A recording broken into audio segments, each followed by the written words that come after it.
Because you got powerful legs. How'd you get the physique? Was it gym or how'd you get the physique? I've always been. She's actually not got powerful legs. Do you shower in your dressing room? Do you have a shower on the day of a fight or not? Tell us about the tattoos. Shut the fuck up, you little prick. But then I've got the Phoenix. Hey, prick. So I'll take it from Bob every day of the week. Absolute disgrace. I'm sure no one will mind. Move him out of here, there. Ricky Hatton didn't go over for his fighter because he risked getting abducted and sold into sexual I never said that. Both have been rape victims.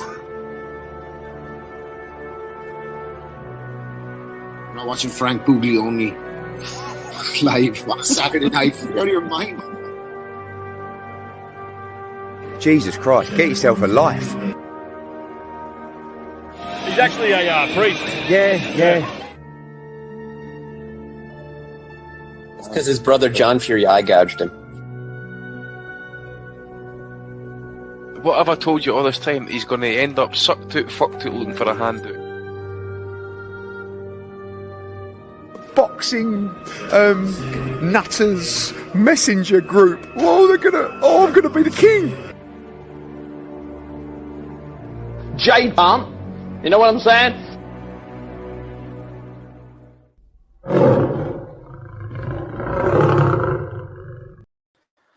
Welcome, folks, to the 582nd edition of the Boxing Asylum Nuthouse, a proud member of the Sports Social Network. You can find us everywhere that you get your podcasts the day after we record live, which happens at 8 o'clock in the UK, noon Pacific time in the United States. And depending on what kind of a night owl you are, maybe you're watching it in Eastern Europe, or maybe you're watching it in Central Asia. I don't know. Who knows what Australians are up to? They're a crazy bunch, especially those New Zealanders who send in super chats to ProBox. What a crazy bunch that is. But anyhow, we're happy to have you here today. I'm your host, Matt DiGianardo. With us today, we got James, we got Dez, we got Joe Kennedy. We're here for an action-packed podcast following the big Riyadh season card from out in Los Angeles. Kick it off with the main event. Terrence Crawford picking up another belt in another weight class, taking Israel Madrimov by unanimous decision. His first win to go to the cards in 8 years, stopping the 11-fight streak. But Bud continues on, even though it was a tight fight, 116, 112, 115, 113. And Dez, from most people I'm hearing, that those cards were perfectly reasonable. There's some people who hunched it at about a draw, but it seems like Crawford was getting somewhere between 6 and 8 of the rounds in the eyes of most. What were your thoughts? Yeah, I think Bud won it, but just to put our mark in the sand. If you get a fight like that where it could be one or the other, or even a draw, we can never talk about robbery, and I've seen a lot of that online today. So let's be clear: no robbery, no scandal. It was a fight, depending on how you saw it. I would have thought 8 out of 10 people thought Bud won it. Now, Madrimov was strong, thick set. Both guys decided to work out from a shell, and it became a battle of counter punches. I'm not quite sure, as good as Madrimov is, being 10-0, I don't think Madrimov should have played that game with Bud. I think Bud's too good at that. His IQ so high, he thinks so quickly, and he's proven across 3 other divisions that he can counterpunch with the best of them. Now, Bud was very respectful of Madrimov, and we have to pay a lot of respect to Madrimov because he's gone in against an all-time great, in my opinion, on 10 fights. And Madrimov wasn't a double Olympic champion or didn't win worlds. He come out the amateurs having won, I think, an Asian Games. But he's a very good pro, and he's a good fighter, and he's going to have a good career. But he come up against a really good fighter last night, and Terence was very respectful of him. He didn't give too much away. For large parts of the fight, it was a chess match.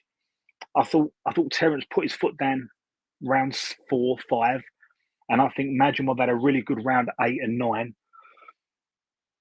But I think the right man got it. I think Terence was a little bit cuter. I think Bud found his spots quicker than what Madrimov did, and that's what it was really, Matty. It was a fight of looking for gaps and hitting spots. Wasn't a one we're going to talk about in years to come, and you probably don't want to see it again. It was one Bud had to win. Madrimov done very well to create as much jeopardy as what he did, but for me, Bud Crawford the winner. Yeah, and it's unfortunate. I was actually at a show, so I caught as many highlights as I could. So you guys are basically going to be filling me in here. Joe, it's Madrimov. He's a sturdy fighter. He's a clever fighter. But if there's anything that I could pick up from what I've been able to find myself, it seems that he was very low output in this fight, less than 300 total punches thrown.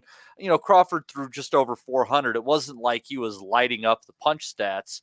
And even though the punches landed were reasonably close, it just seems to me that if I was to look at it by the numbers, is that Madrimov just didn't work hard enough to be able to pull a lot of these rounds. And that might be because when he does throw more punches, he finds himself out of position, and that probably would have been worse for him than this outcome. Yeah, I think it was interesting after the fight that Crawford was saying it was Madrimov's patience, not his strength or his foot speed or anything like that, that caused them issues, because I think, Madrimov decided to wait on Bud a lot. And then when he did throw in combinations, Bud was tending to pick him off, and I think that made him tentative, to be general, in the fight. It was a bit of a tentative performance in Madrimov, because we've seen Madrimov before against lower class of opposition with his hands low, winging big shots, doing these kind of swivels with his feet and stuff. There was none of that. Like, he was tentative. He was waiting on Crawford to move. Crawford was waiting for him to move. He eventually worked the right hand into the fight with some good measure, was landing them pretty well, particularly in the middle of the fight. You can actually see post-fight Bud with a bit of a mouse over his right eye. That was where that was coming from. He was asked post-fight why didn't he change up from a southpaw since he was getting lit up with Madrimov's right hands, but I don't think it ever got to the stage where he had to make an adjustment. It was still pretty comfortable for Bud. I likewise with Des thought it was a pretty clear win for Crawford, an 8-4, 9-3. I didn't think it was that close, or I would certainly wouldn't have called it a robbery. I think that the more impactful shots were still coming from Bud, even if there was kind of worrying right hands being landed by Madrimov. And Madrimov grew into the fight, to be fair, and he's a fit fighter, he's a strong fighter. He's probably the biggest lump that Crawford's been in with. But I think it was a performance by Crawford, but it wasn't one that is going to be the top of the highlight reels for years to come. I don't think it was a tough test that he came through well. That will definitely stack up in his resume in terms of his legacy. Going for a 4th title is no mean feat. So, yeah, overall job done by Crawford.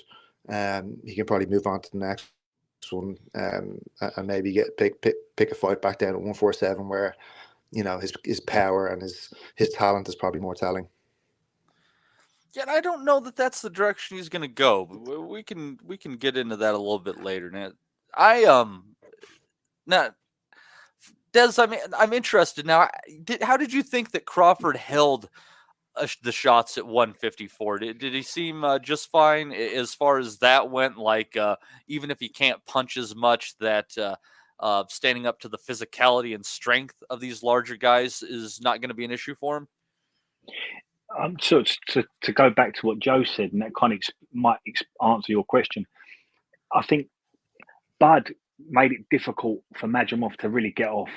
And we saw a different version of Madrimov. And maybe Madrimov was guilty of not overthinking, because he's in there with a hugely talented fighter. But Madrimov had to be very respectful of giving too much away. And that slowed Madrimov's output down. So now Bud's got him in a controlled space. So Madrimov did come into the fight, and I gave Madrimov rounds 8 and 9, and I thought we're going to have a really good last third of this fight now. But again, Terence Bud made little adaptations, little tweaks, and he just controls the pace again. And when you're in there, it must be so difficult. Madrimov must realise, if I go an inch too far, if I show just a little bit too much to him, he's going to punish me. So I think Michael Thompson said it in the chat, chess match. This was two good fighters, very respectful of each other. We've heard what Bud said about taking shots, and now he's moved up to his 4th weight class. He can't play around with punches anymore. So I think it was a case of Bud's feet slowing Madrimov down. Madrimov become a counter-puncher against a very good counter-puncher. Two guys fighting out of a shell. It wasn't an exciting fight, but I think the reason, to answer your question, was that a lot to do with Bud Crawford slowing Madrimov down. Yeah, I think Kavaliauskas was probably. I was at that fight. I thought he probably had Bud in more trouble and hurt than in any stage during last night's fight. But Madrimov definitely showed much more problems and different kinds of problems than a guy like Kavaliauskas would. So, Joe, do you think that Madrimov made? Do you think Madrimov, Joe, made Bud almost fight a different style, almost like made Bud think a lot more? Because I saw Bud there that was really absolutely a counter puncher and wasn't very proactive all night. He was more reactive. Do you think Madrimov done that to Bud? Yeah, I think it wasn't really until the 12th where Bud really opened up on Madrimov, and you could see the kind of he went into that killer instinct mode. Yeah, I think Bud got there was a level of comfortableness for him that he knew that he could do what he was doing and win the fight the way he was fighting. That he could pick off Madrimov whenever Madrimov leaned. He was okay being patient. Madrimov was okay being patient. They were both okay at that chess match, and that Bud kind of settled into that. Out in the 12th, he came out, if you remember, all guns blazing, and that was amazing. But I think maybe just he wanted to, like anyone really wanted to settle into a fight, and then they wait for that chance to go, and if it doesn't come, it doesn't come, I guess, for him. But I think, Joe, that's how I saw it. I think Crawford had Bud in a controlled environment, although Bud had Madrimov in a controlled environment, and although Madrimov was dangerous, it was a controllable type of environment for Bud. Yeah. And Madrimov is probably thinking, I will get to him. But that never come until maybe a little bit later on in the fight. And you're right, round 12, we saw the Terence Crawford that we see against Sean Porter. He come out guns blazing. But I think for most of that fight, Joe, I'm really in agreement with you. I think Bud had him in a controlled space where, as dangerous as you are, I've got this. And I think that was a theme of the fight. And you can't blame him doing that, like going up a weight, his 4th weight class. You want to dip your toes in the water when you go up. I think if there was a real kill moment, I'm sure we would have seen the Terence Crawford of old maybe a little bit earlier. But it's a job done from his perspective, isn't it? So on to the next one, maybe with Turkey behind him again. Can we talk a bit about the show, Matty? Just because it was we'll talk about insane the show how it was paced. Like I've got to get a bit of it off my chest, but it was absolutely insane. Like we'll get to that for sure. But real quick, I want to talk about Crawford and what might be next for him. James, even though you didn't see the fight, you are free to opine on the future and look good or look bad right along with the rest of us. Now, if you were in Terence Crawford's ear, are you telling him, let's go down to 147 and fight Boots? Let's say at 154 and fight Boots, or the winner of Spence versus Fundora, which seems possible? Or are you telling him, keep pushing for that Canelo fight? Why don't you try to go up to 160 for the next one here in a few months and see if you can't pick off one of those titles? It is a weak division. It just adds to his resume. Personally, that's where I'm going. Where would you go? I personally say go for the payday. Just step up, go for the payday from Canelo. because realistically, well, I personally don't think he beats Canelo, and I don't think there's any shame in not beating Canelo. And you can always just step back down. Boots is always going to be there. I think he's on a 2-fight deal with Hearn, so Hearn's going to be building him for the next fight and then looking for that big fight on the 3rd. So Boots will be there, and you can step back down. I don't think there's any problem with Crawford being able to take the weight back off because his frame started around at 130, 135. So there's not going to be a problem with being able to. I think he was sweating hard to make that weight, though. When people say, well, why didn't he have as many knockouts when he was at 135? I'm like, I don't know. He was killing himself to fucking make the weight. Can you get Boots down to, can you get Boots at 145 maybe? I think you can get down to 147 again, though, surely. Yeah, but it's all a matter of like why, if that's gonna be a struggle for you and might not necessarily provide you any benefit, why are you going to, as the A side, go down and challenge for his belts instead of saying, "Come take me on"? Good question. Payday? Yeah, well, I mean, I think the payday is still the same, 154, 147. I just think. I think that 147 is in Bud's rearview mirror. I think any discussion of that weight is moot personally. But those opponents, specifically Boots at 154, that's probably a different discussion. Yeah. Wow. Yeah, if you say so, man. Fight Boots at 147 and 154 because Boots is naturally a bigger guy, right? So. I don't know. I would have thought it would be in Crawford's interest to fight him at 47 as opposed to 54. Yeah, like I said, it's not the easiest next step. Like Spence and Fedora, but would you want to wait on that with the way that he was treated by PBC and hope that fight's going to happen? I don't think I would put my all my chips on that one. I think Hearn might go for Boots though. That would make sense, right? Because it's his latest welterweight signing, so if he has one deal left with Hearn, like someone said earlier, then I don't know. That seems like a logical next one, right? Maybe with Top Rank getting involved with the zone, why not Alim Hanallah? That's 2 titles.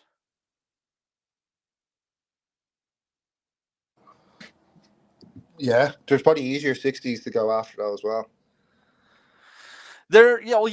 One of the other 60s is Carlos Adames. Have any of you guys ever seen the footage of Crawford sparring him?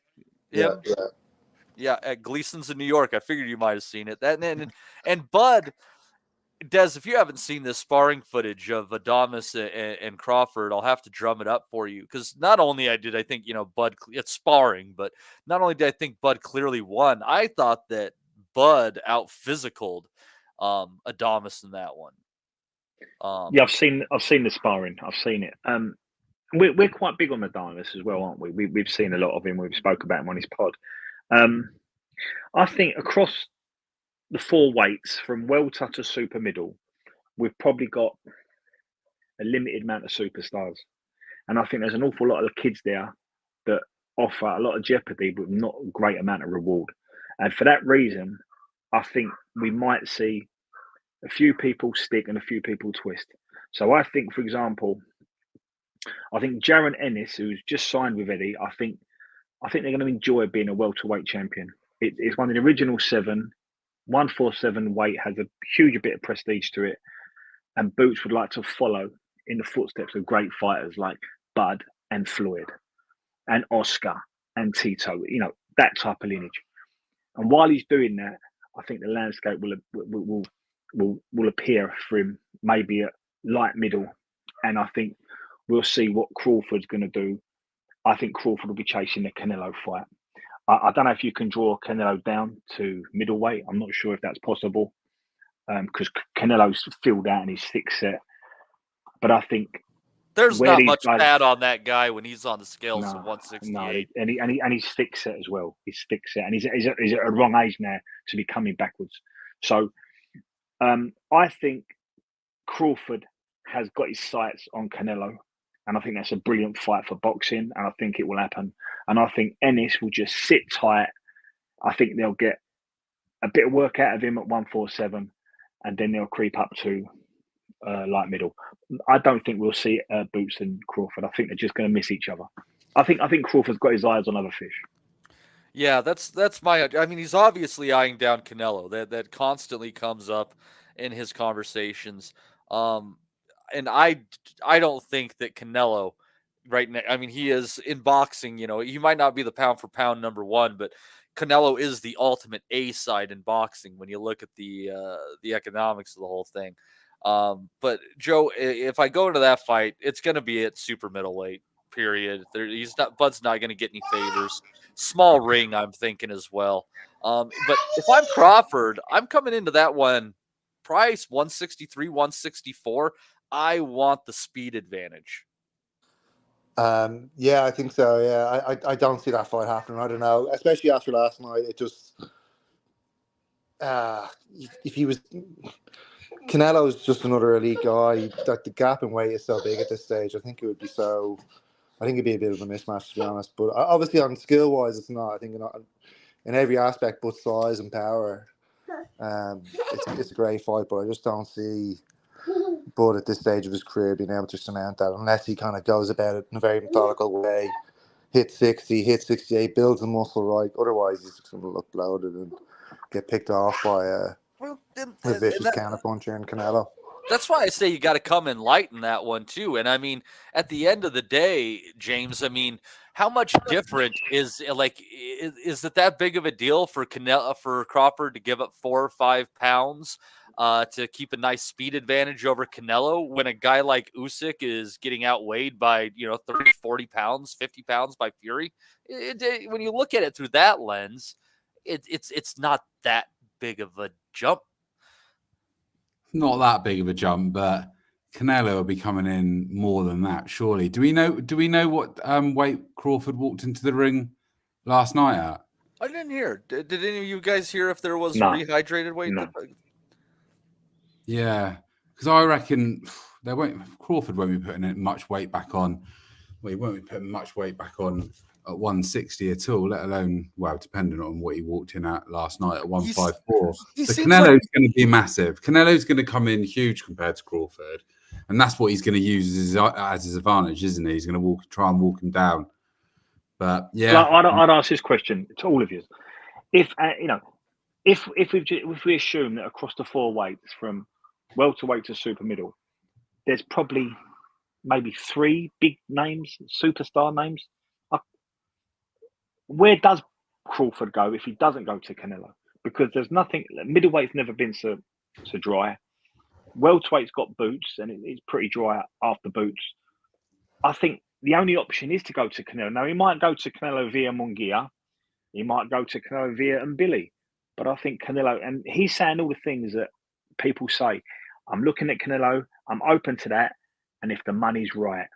And he's saying that with Turkey next to him. So I think that's definitely been spoken about. I think he's got his eye on it. And I just can't see anywhere else for him to go because I don't see them stars across them 4 weights. So I don't see enough of a challenge or money to come backwards to welterweight. I don't see enough of a challenge to sit at middleweight. And there's a lot of jeopardy at middleweight with a kid, Virgil Ortiz or Tim Tszyu or Fendora. There's a lot of jeopardy there for not a lot of reward. Well, Ortiz is 154, and Turki Al-Sheikh says if Canelo doesn't happen, that's what he wants for Crawford next. Right. So if Canelo doesn't happen, Ortiz is the one. Yeah, I understand that, but I think the end game here is Canelo and Crawford, and I think both the fighters have been told about it, and I think you're getting that in the language Crawford's using now after fights. Well, Tim Tszyu is a great fight as well, just the one you mentioned there as well, Matty. And that's a good money fight for him potentially in Australia as well. I couldn't see the ace. I couldn't see the A side giving up the leverage going to Australia. Well, I mean, maybe Pacquiao. They know him over there after he absolutely destroyed Jeff Horn. So I'm sure they want to get one back on that ass whooping. But yeah, I think that's a really good stylistically. I think it's an interesting fight as well because Tim Tszyu, you're not going to have to go looking for him. So. No. I like that fight, Joe. But do you think it's a big enough fight for Crawford now? Do you think Crawford takes a Tim Tszyu? I think he might if it's like billed properly in Australia as a big Yeah. fight. If there's a pay-per-view down there, I think so. I think he's got aspirations for like a global kind of image, you know, and that would add to that. It's Can I probably add a name? not the most. I reckon Eddie Hearn's going to wave something at him next. Obviously, he's part of a two fight deal, but yeah, I don't know. Virgil Ortiz is also a fantastic fight as well. Well, and we have to see how Virgil Ortiz does with Bahuchik. I would And how he does with the weight. He hasn't made 54 yet. Yeah, that is kind of funny that he moved up to 54 and he technically hasn't even fought at 54 yet. And I would say that Bahuchik at this point in time, James, I think that will definitely be the toughest test of Ortiz's career, and we're going to touch on that later. But just real quick, I mean, we're kind of looking at that potential, are we right? God, actually, let me hold off on that. I just thinking about that. Anyhow, we'll save that for the end of the show. We got to do our that can go into a lot. I just started to break down 154 in my head, but anyhow, there's a lot of options for Crawford here, and I'll tell you what I think is most interesting in this, guys, the way that the public is. You see these random people yelling that Madrimov got robbed, this, that, and the other. That tells me that Crawford has definitely hit a certain stratosphere of stardom where he has like a legion of haters who are out there too. So fair play to Bud. when a kid's so good, we see it with Madonna and Floyd. When a kid is so good and someone gets closer or has more success than the rest, people automatically assume it's a draw or a robbery. It wasn't like that. It was a good fight. It was a fight of opinions. But you're quite right. When people start talking like robbery, and you're now seeing that Crawford's now on that tier of superstar fighter. Yeah. It's and it's nice that he finally got there. It took a little while, but what are you going to do? But anyhow, there's so many options for Bud. Obviously, we're going to be talking down the way. The one thing I will say is there's just enough when loss of the mystique when you go to the decision that I do think that you will probably see Inoue or Usyk at the top of most pound for pound lists now. But anyways, that's kind of that's a little not necessarily here nor there. But so anyways, also on that card, man, this card had a handful of upsets on there. Isaac Cruz failing in his first defense of his 140-pound belt against Jose Valenzuela, who had had those two fights against Chris Colbert. Probably should have gotten 2 Ws. But apparently he boxed well, kept the smaller man at bay. I kind of had a hunch that this would happen. I referenced it last week, and I didn't bet it. Stupid ass me. Joe, what did you think of this fight? I actually did bet it, but I ended up falling asleep for this fight. So I woke up at about 12 o'clock and I saw Adi Oladipo and Sergio Mora chatting, and I presumed, oh my God, I'm after sleeping through the whole thing. But no, that was actually after the Valenzuela fight. There was an intermission during which Turkey was inducted into the Hall of Fame. Then we had Eminem singing. Then we had 3 sets of national anthems. And then finally the fight at like 1:45. So I thankfully I had to sleep at some stage apparently. KO for about an hour. Missed the Valenzuela Cruz fight. I did bet Valenzuela though, so I was delighted to see what happened. Well done, Joe. Well done. Des, what were your thoughts on the fight?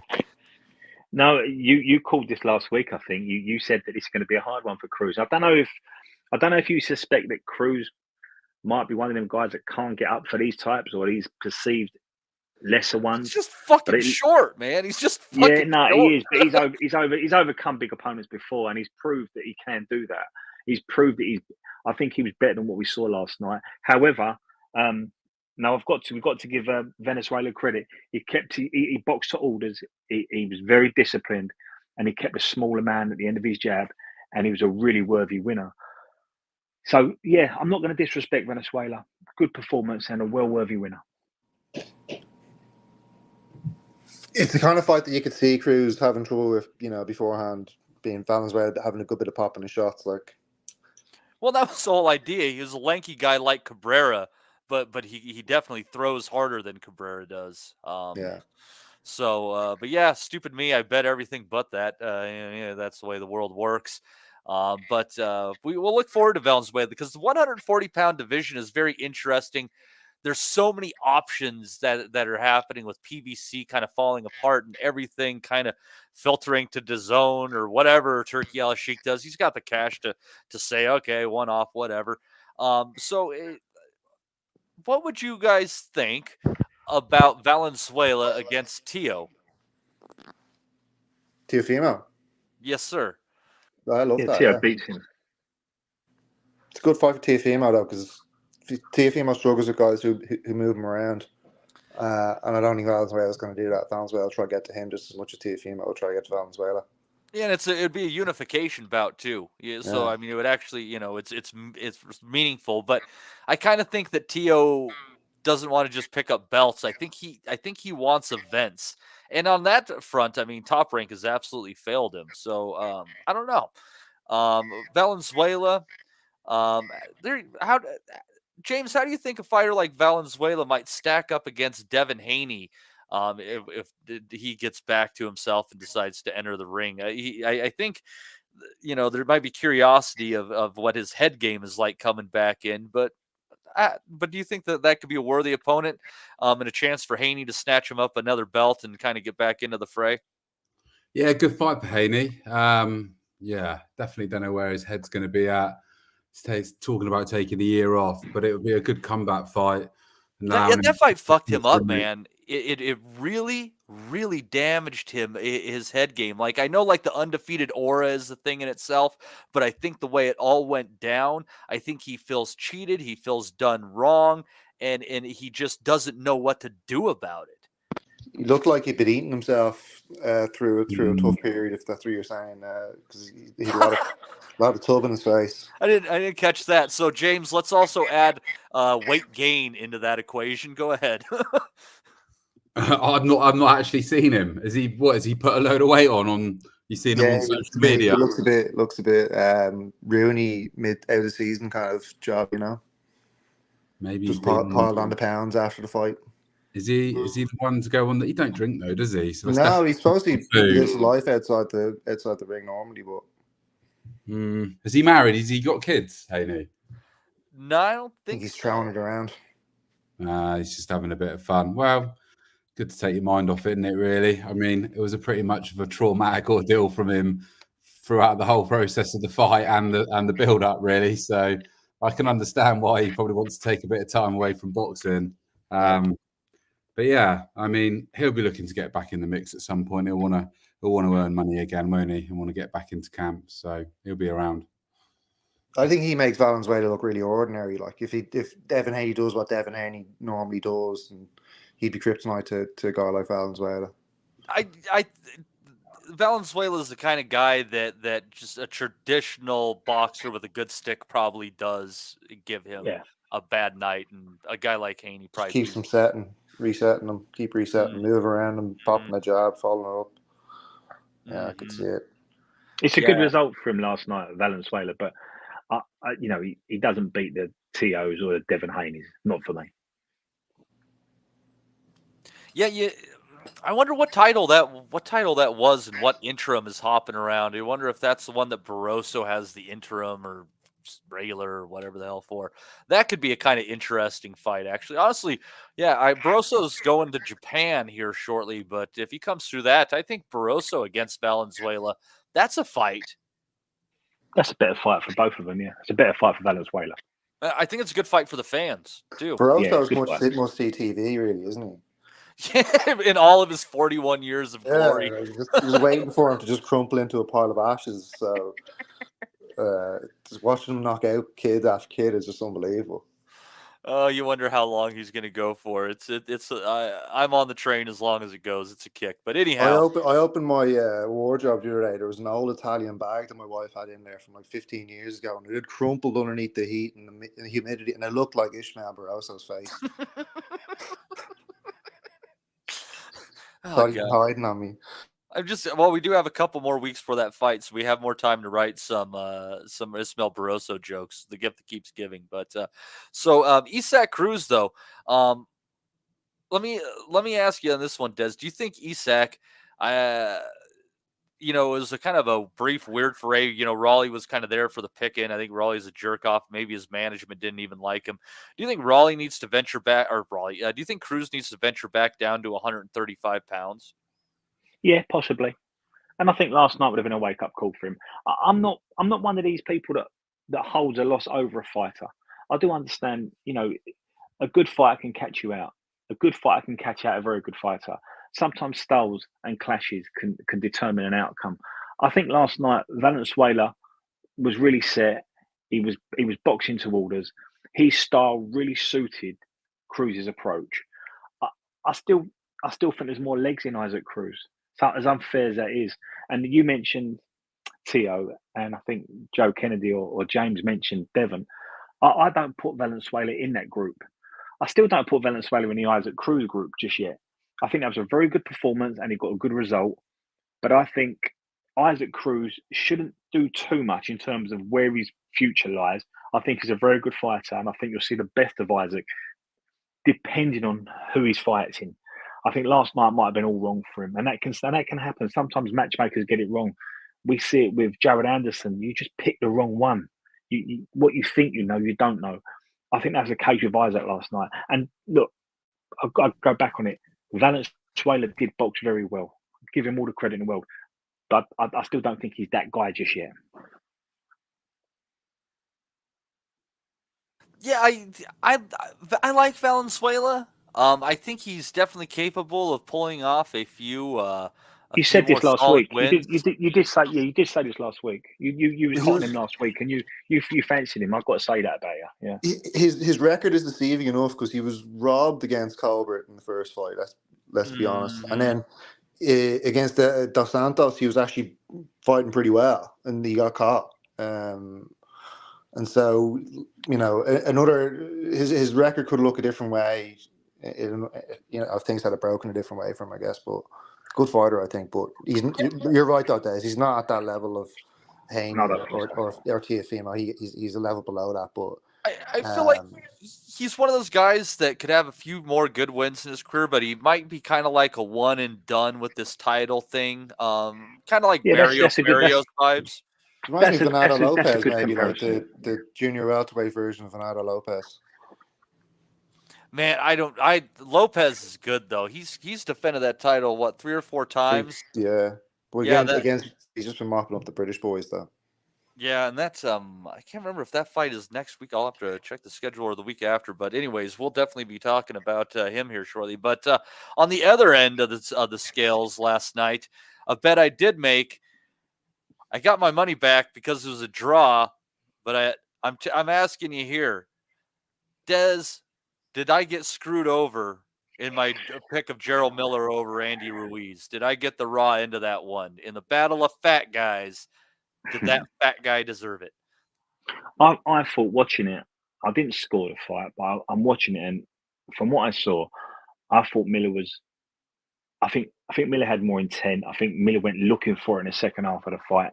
I think Ruiz was struggling with the pace. I thought Miller just done enough to win it. But I've always said this, haven't I?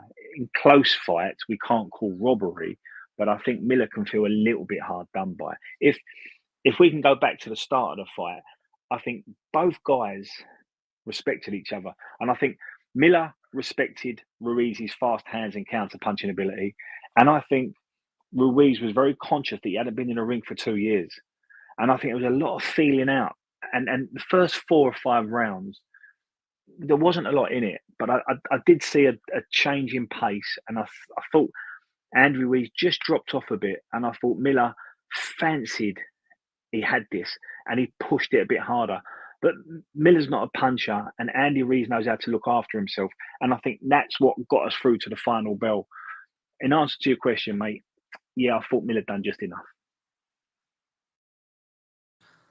Yeah, and it's, and maybe it wasn't a robbery. It might have been one of those fights that was just kind of, very, very close. From the punch stats, though, it kind of looked that, like, basically after the 4th round, it kind of looked like Miller took over that fight, Joe. Excuse me. It was a pretty poor fight, to be honest. It was two really unfit guys who kind of on another day would have been able to lift it to another level and win the fight. And the draw was kind of fair in that respect because I don't think either guy won the fight, even though the fight was definitely there for the taking for either fighter. If either one of them had to put their hands together and up the activity, they wouldn't have won the fight.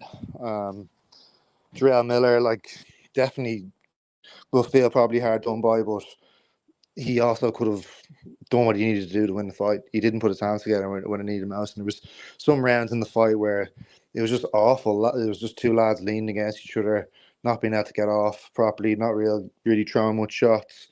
And in those kind of rounds that are going by, you don't know which way the judges are scoring them. But, if Ruiz Miller wanted it that much, he could have just upped it during those rounds and maybe stolen the fight. But don't really want to see...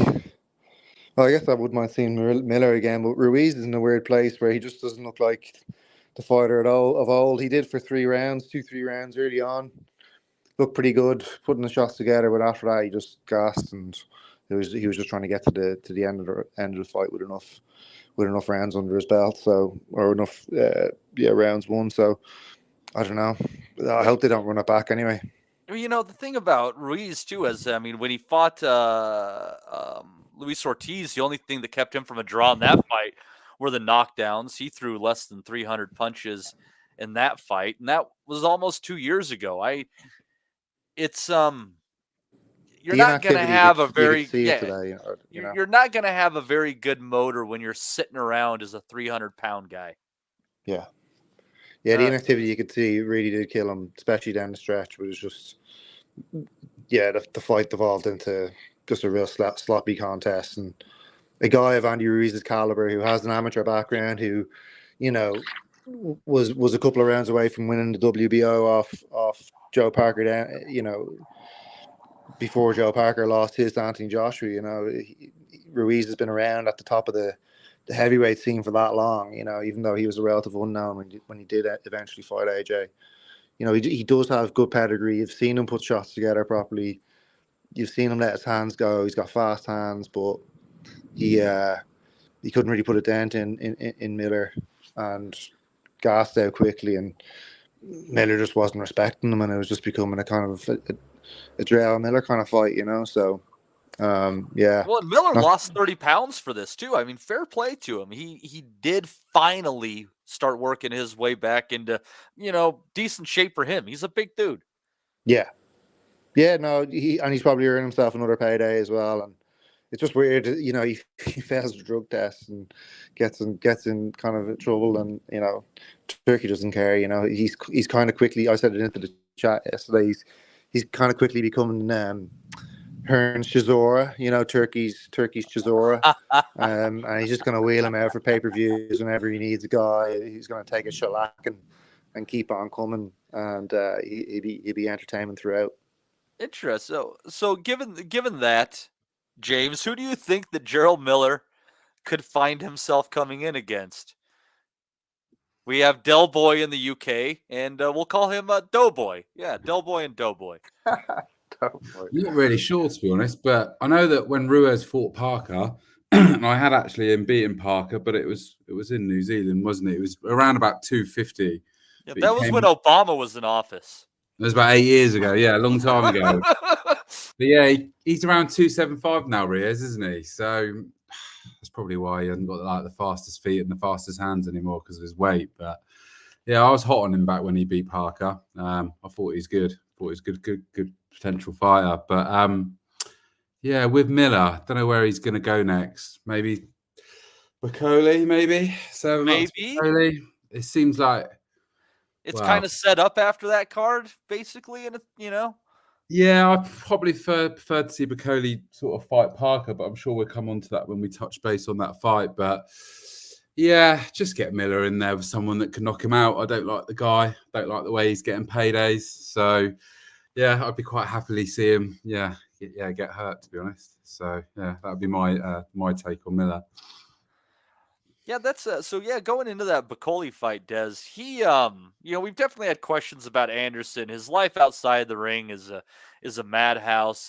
He's shown some vulnerabilities and just some strange behavior. And a guy from the Congo, he's seen some shit. Bacole's a tough guy, and he just kind of went in there, and he just that's the most highlights I saw because there were plenty of them. Bakole just, outmanned him and brutalized him.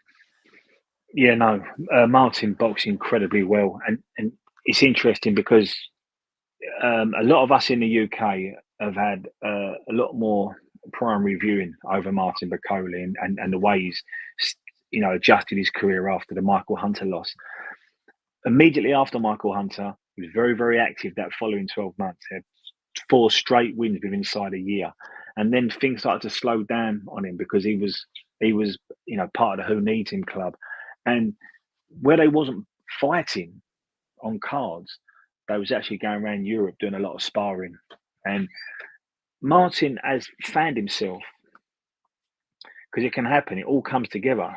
Martin's found himself looking like a complete heavyweight. He's not just a big man that walks you down. In fact, Martin likes distance.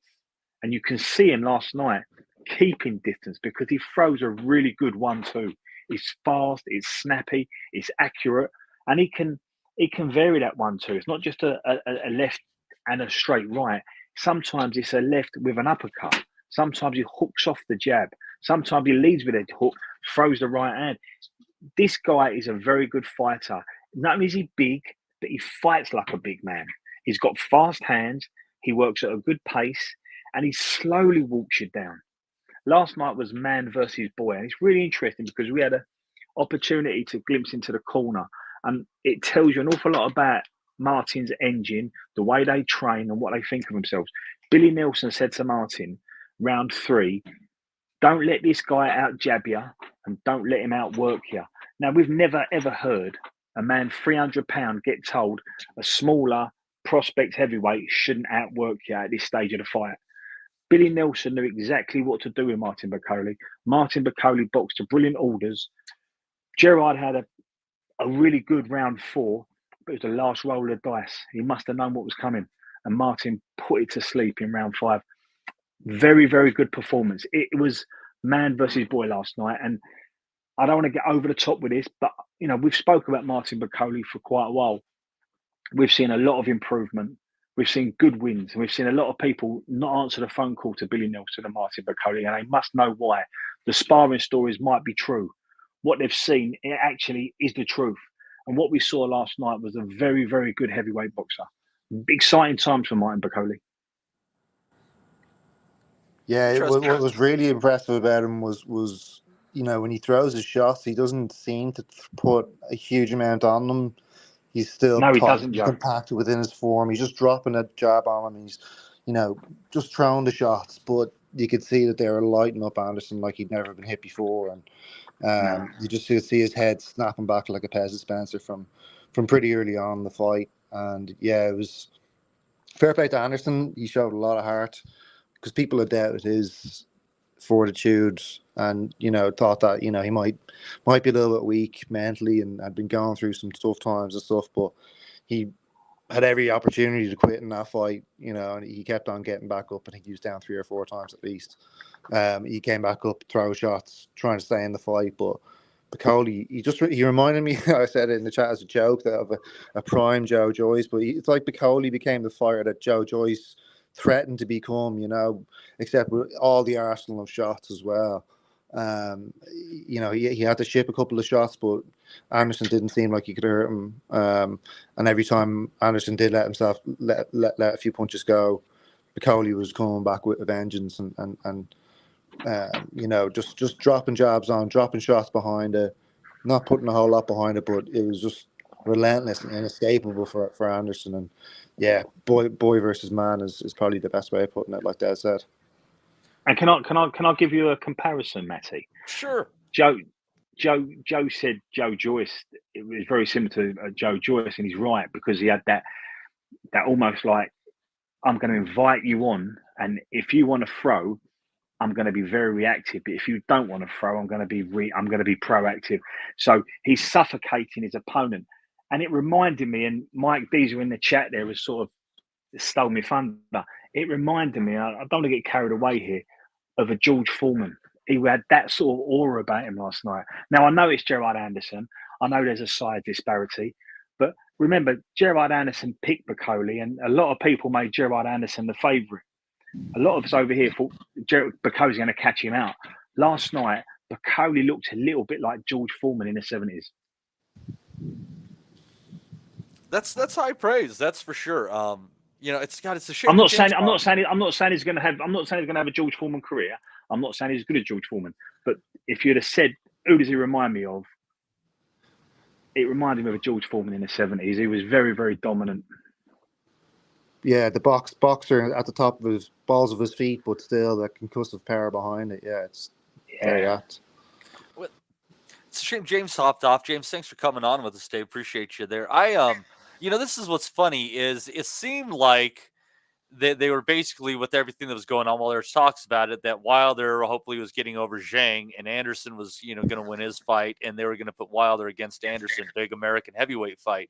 So doesn't it kind of make sense now to put Bakole in with Zhilei Zhang? Yeah, I hope so. It makes sense to me. If Turkey's willing to put it on and pay the dollars for it, I think that's a great fight next. Yeah, those are my only issue with that, Matty. My only issue with that, mate, is I really like these two big men being let loose on the division, and I'd like them to go a separate route for a couple of fights because I think they cause havoc, them two, and it'd be nice to see how they could clear the decks, and then we might get them maybe in 2 fights time. But of course, I'm with JK. If that happened tomorrow, I'd love to. If that was made tomorrow, I'd love to watch it. But I just like the idea that these two very assertive, powerful big men that fight like big men are being let loose on a division. Yeah, it's very entertaining to say the least. This is what heavyweight boxing's about, and I will argue till my dying day that heavyweight boxing is essentially a different sport than regular boxing. But yeah, Go ahead. I think you're right there. There's a really interesting fight next week. I'm sure we'll get on to next week's card. But Makhmudov is back after his loss to Kabayel. Kabayel would be another interesting one for Bakole because Bakole's a little bit basic. You can see Kabayel maybe fiddling him about a little bit. And maybe those body shots might be the way to get to the heart of Bakole. But Arslanbek Makhmudov, anyways, is back next week against Guido Vianello in Canada. But, so I'll try that out. Yeah, that's going to be a good one. That on the 17th. That is interesting. My hunch on that one, I don't want to go too deep on, obviously, because we can cover that next week. Is that Vianello isn't a physical enough fighter to do anything close to what Kabayel did to Makhmudov. That's my hunch. But we shall see that in a couple of weeks here. Now, I did real quick. Let's see here. I don't know what it was regarding specifically, but I do have a voice note here from our good friend, Mr. Matt Butters. We do appreciate these. Let me play this for you guys. Hi, Matty. Hi, everyone. Just a quick one from me. I just want to start with my summary of Crawford against Madrimov. Thought that was a great fight, very high-level stuff. Quite a close one as well, but one of those fights where I think Madrimov was probably giving 100% every single round just to stay in the fight, whilst Crawford was probably in third gear for most of the fight. I think you can tell that by how he came out in the 12th round. Kind of put it on Madrimov and really beat him from pillar to post for a lot of that round, in my opinion. I think if he'd have been doing that for most of the fight, we'd be talking about a different run of scorecards. Get him out, I'm not sure. The highlight for me was Bakole against Anderson. I thought that was a statement performance. I thought Bakole would win, but I only had him on points. That was a really good showing. Really beat the life out of Anderson, and I'm really not sure where Anderson goes from here now. Probably retired him in that fight, to be honest. Maybe I'm being too harsh. But I guess the question I have for the pod is, where do you guys see Bakole going from here? I think Bakole's got some great fights ahead of him. How do you guys see Bakole against Joseph Parker going down? Could be a stinker, but that to me seems like a natural step up. Great pod, guys. Thank you. Hey, thanks for that there, Mr. Butters. He was the winner of our last prediction league, too. So apparently he's one of those people who does know shit about boxing. You know, we talked about the Zhang fight. Parker fight is an interesting one. I don't know. I'd rather see Zhang, but I think the Parker fight is interesting too. And I mean, obviously Parker has earned another payday. His comeback after the Joyce defeat has been fantastic. Yeah, I think he looks like a new fighter now with Andy Lee. They seem to just be able to come up with game plans tailored for opponents and just execute them really well and do enough to win fights. You know, the Zhang fight, you know, he was down a couple of times, right? You know, he caught a couple of shots, but otherwise boxed it to a T and won every other round, apart from the rounds he was down in. And I think that Bakole is as good as he is, or as good as he looked last night. I think he's a little bit basic, and he relies probably on Billy Nelson in the corner to talk him through fights and get him through fights. I just think about primarily that comes from his one loss against Michael Hunter, who kept on moving him about, hitting him with body shots, and eventually got a quit out of him, I'm pretty sure. And he just looked a bit lost in the ring there. And you can imagine maybe someone, Parker, or Caballel or someone like that, maybe coming up with a game plan to beat Bakole.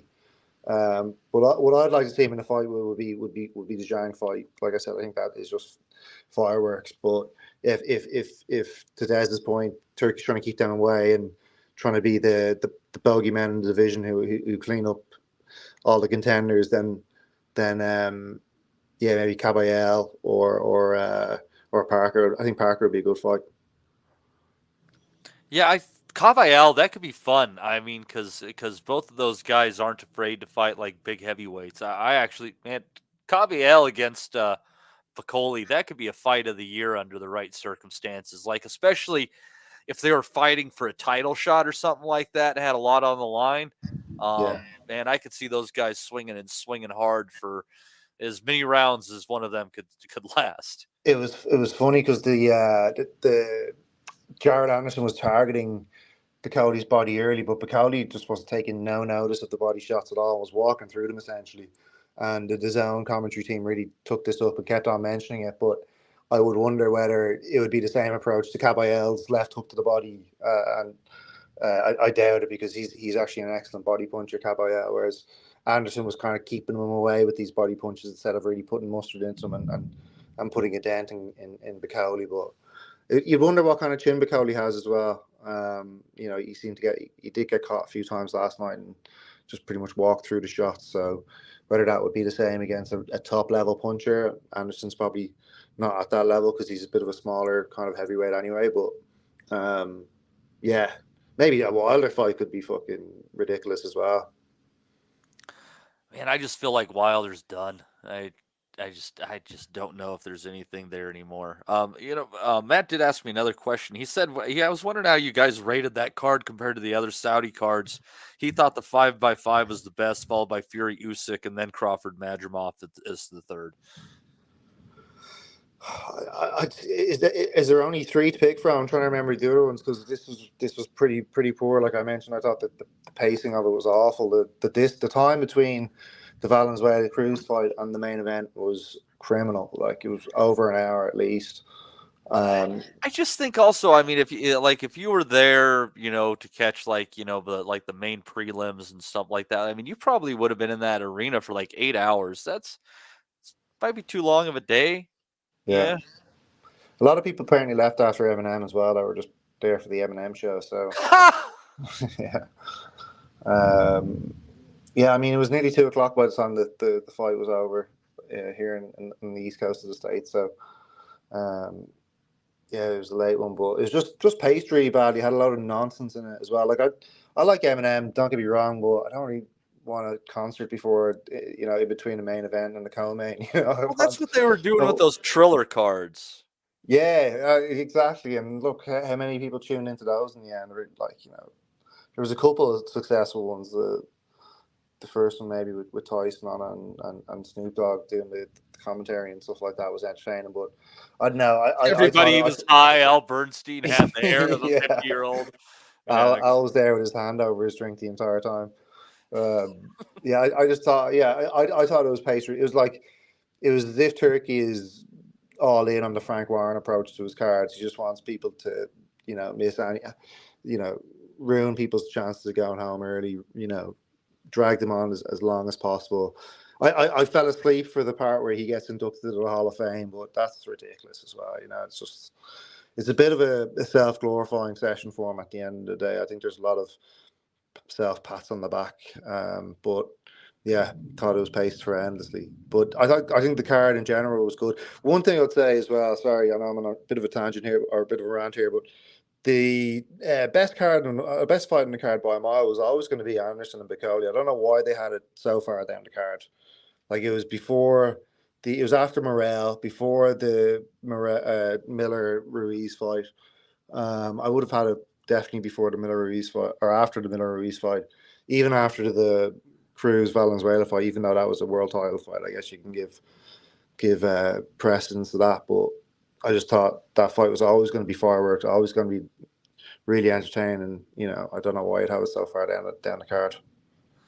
Yeah, well, it had to go somewhere. There was a lot going on there. I think what they should honestly do, like, it's cool having like these massive events and stuff, and you can always have like some prelims that you put on for free and stuff like that. But I think the main card should be 4 fights, like the pay-per-views we're used to. I think that's reasonable, and I also don't think it's ridiculous. I mean, you're an East Coaster, so I mean, you'd probably, be like, I'm preaching to the choir on this one, but they should. I wouldn't be opposed to these cards if they were to finish, around 10:30 Eastern time. What's wrong with that? Like 7:30 Pacific, you get your friends together for a barbecue and you watch the fights. What's the big freaking deal? Yeah, I was halfway contemplating for the big pay-per-view nights. I usually have a few friends over and get the pay-per-view in and make a bit of a night of it. But I kind of knew this was going to be the case, that it was going to be out on a mad hour. So I'm glad it didn't. But yeah, I think that's the best thing about the actual Saudi cards in Saudi Arabia, is that they're on at that kind of time, a little bit earlier actually. But I much prefer those kind of cards than that one last night. I think the next step on the Riyadh season road is London as well. Am I right? They want to do one on Wembley, I think. Yeah, I think isn't that the one that? Yeah. That's what I think that card is. So that'll be interesting to see what they do with that card. And I almost forgot this fight before we move on.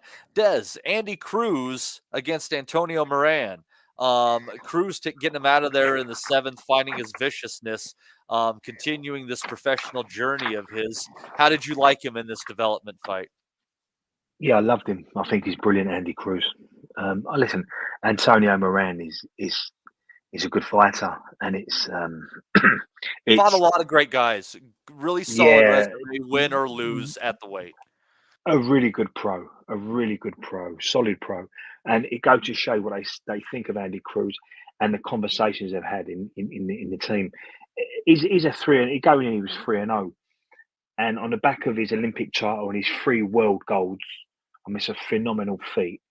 He's now doing 10 rounders against Antonio Moran. And my takeaway from last night, it was good to see Andy Cruz. He's got very fast hands. He's got a really good jab, and he dictates a fight with his jab. It was interesting to see, because after the second round, Antonio Moran made slight adjustments. And I think the adjustment he made was, I'm going to throw back whether you hit me or you miss me. And he was doing that. And then we got a chance to listen into the Cruz corner.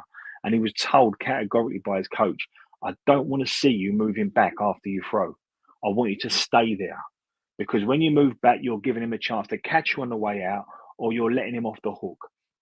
Now, this is the type of conversation you have with a kid I know we use this phrase a lot in boxing now, learning on the job, but Andy Cruz really is learning on the job. I mean, fast track is an understatement. And in round 4, we saw Cruz deliberately staying, not so much in the pocket, but after he throws, staying there. And he got caught with a few. And in the next round, he made a slight adjustment and he was changing his straight right into almost like an arcing right. It wasn't over the top, but he was just outside Moran's peripheral vision, out of Moran's line. So he was hanging it out and then turning it in. Not a hook. The Cuban straight. The Cuban Yeah, straight. The Cuban straight. And it was like, I've just watched Moran make an adjustment. Your coach has given you an instruction. It's caught you out in round 4 because Moran had quite a good round 4 in terms of he landed a few more shots than he had done in the previous few rounds. And then Andy Cruz went back and made adjustments. It was brilliant to watch. And I go back to it. We talk about learning on the job, and we use that expression a lot in boxing. But this kid really is. And I said last week, he knows how to box. He knows how to fight. He knows how to punch. He's done all that in the amateurs. What they're doing with him now is just tweaking. They're just tweaking. And we've got a chance to see Andy Cruz get tweaked in them 5 rounds last night, just before the 7th round when he come to the stoppage. But it was a really good fight. I like everything about Andy Cruz, and I'm really excited to see where he goes. Brilliant fight. Well, you know, with all the pieces kind of moving over towards the zone again, it's interesting to see what could happen with him. There could be a fight with Keyshawn Davis is a possibility. Or the winner of Williams, Zapata, and Shakur Stevenson, which seems to be moving ahead, would be up there too. And there's some tasty fights for him there. And he belongs in all that company. And he's going to get there within, by the time he's 10-0, he's going to be in that group. He's going to be another Oscar, another Cotto, another Floyd. By the time he's 10, 11, 12, fights in, he'll pick up a world title. There's no doubt about that for me. This kid's a really good, it's a huge talent. But it's nice to watch because we're watching him being tweaked and we're watching him making adjustments. And it's almost like under the lights is where you can demonstrate all the things we've been working on. And then we can make a few changes in fight. Really interesting program to watch is the Andy Cruz program. Who is his head trainer now? I don't know. I've been trying to find his name. Ennis is that, isn't it? Boozy Ennis? Oh, okay. Interesting. And yeah, I liked him yesterday. I liked him yesterday because he took Andy out of a comfort zone. What Andy was doing didn't need to be touched. But he's like I said with Joe McAnally and Dennis McCann, they're not looking at this fight. They're looking at 2 or 3 fights down the line. And I want to see you winning fights this way because when you get to that level, you're going to have to win them this way. So he's doing it now. Really interesting it was last night. Yeah, and he will definitely be, talked about for a while. He's not going to be leaving the scene anytime soon. It's just, I feel like he's 2 fights away from something meaningful. It's all about who those 2 fights are, and we'll see. That's kind of sometimes the toughest matchmaking isn't your first title opportunity.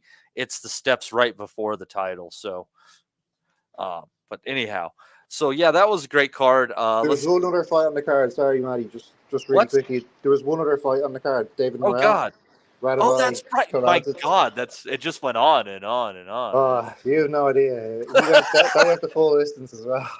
Yeah, what a shock was that one. Hot Rod's, I didn't give him enough credit. He's a good fighter. He's a survivor, and I'm not going to hold it against Morrell. Kalajdzic has been in with very good names. Yeah, it was just interesting because Morrell, to me, has seemed pretty lunch imperious at 168 before. He was big, he was quick, he had fast hands, he put combinations together, and he was just getting rid of people really quickly. And it was just interesting to see what he would do with the bigger guy who stuck around, which is basically what Kalajdzic was. Kalajdzic is a bit, I'm not saying basic, but he's not flashy at all. He's got a high guard, he's compact, he relies on the jab.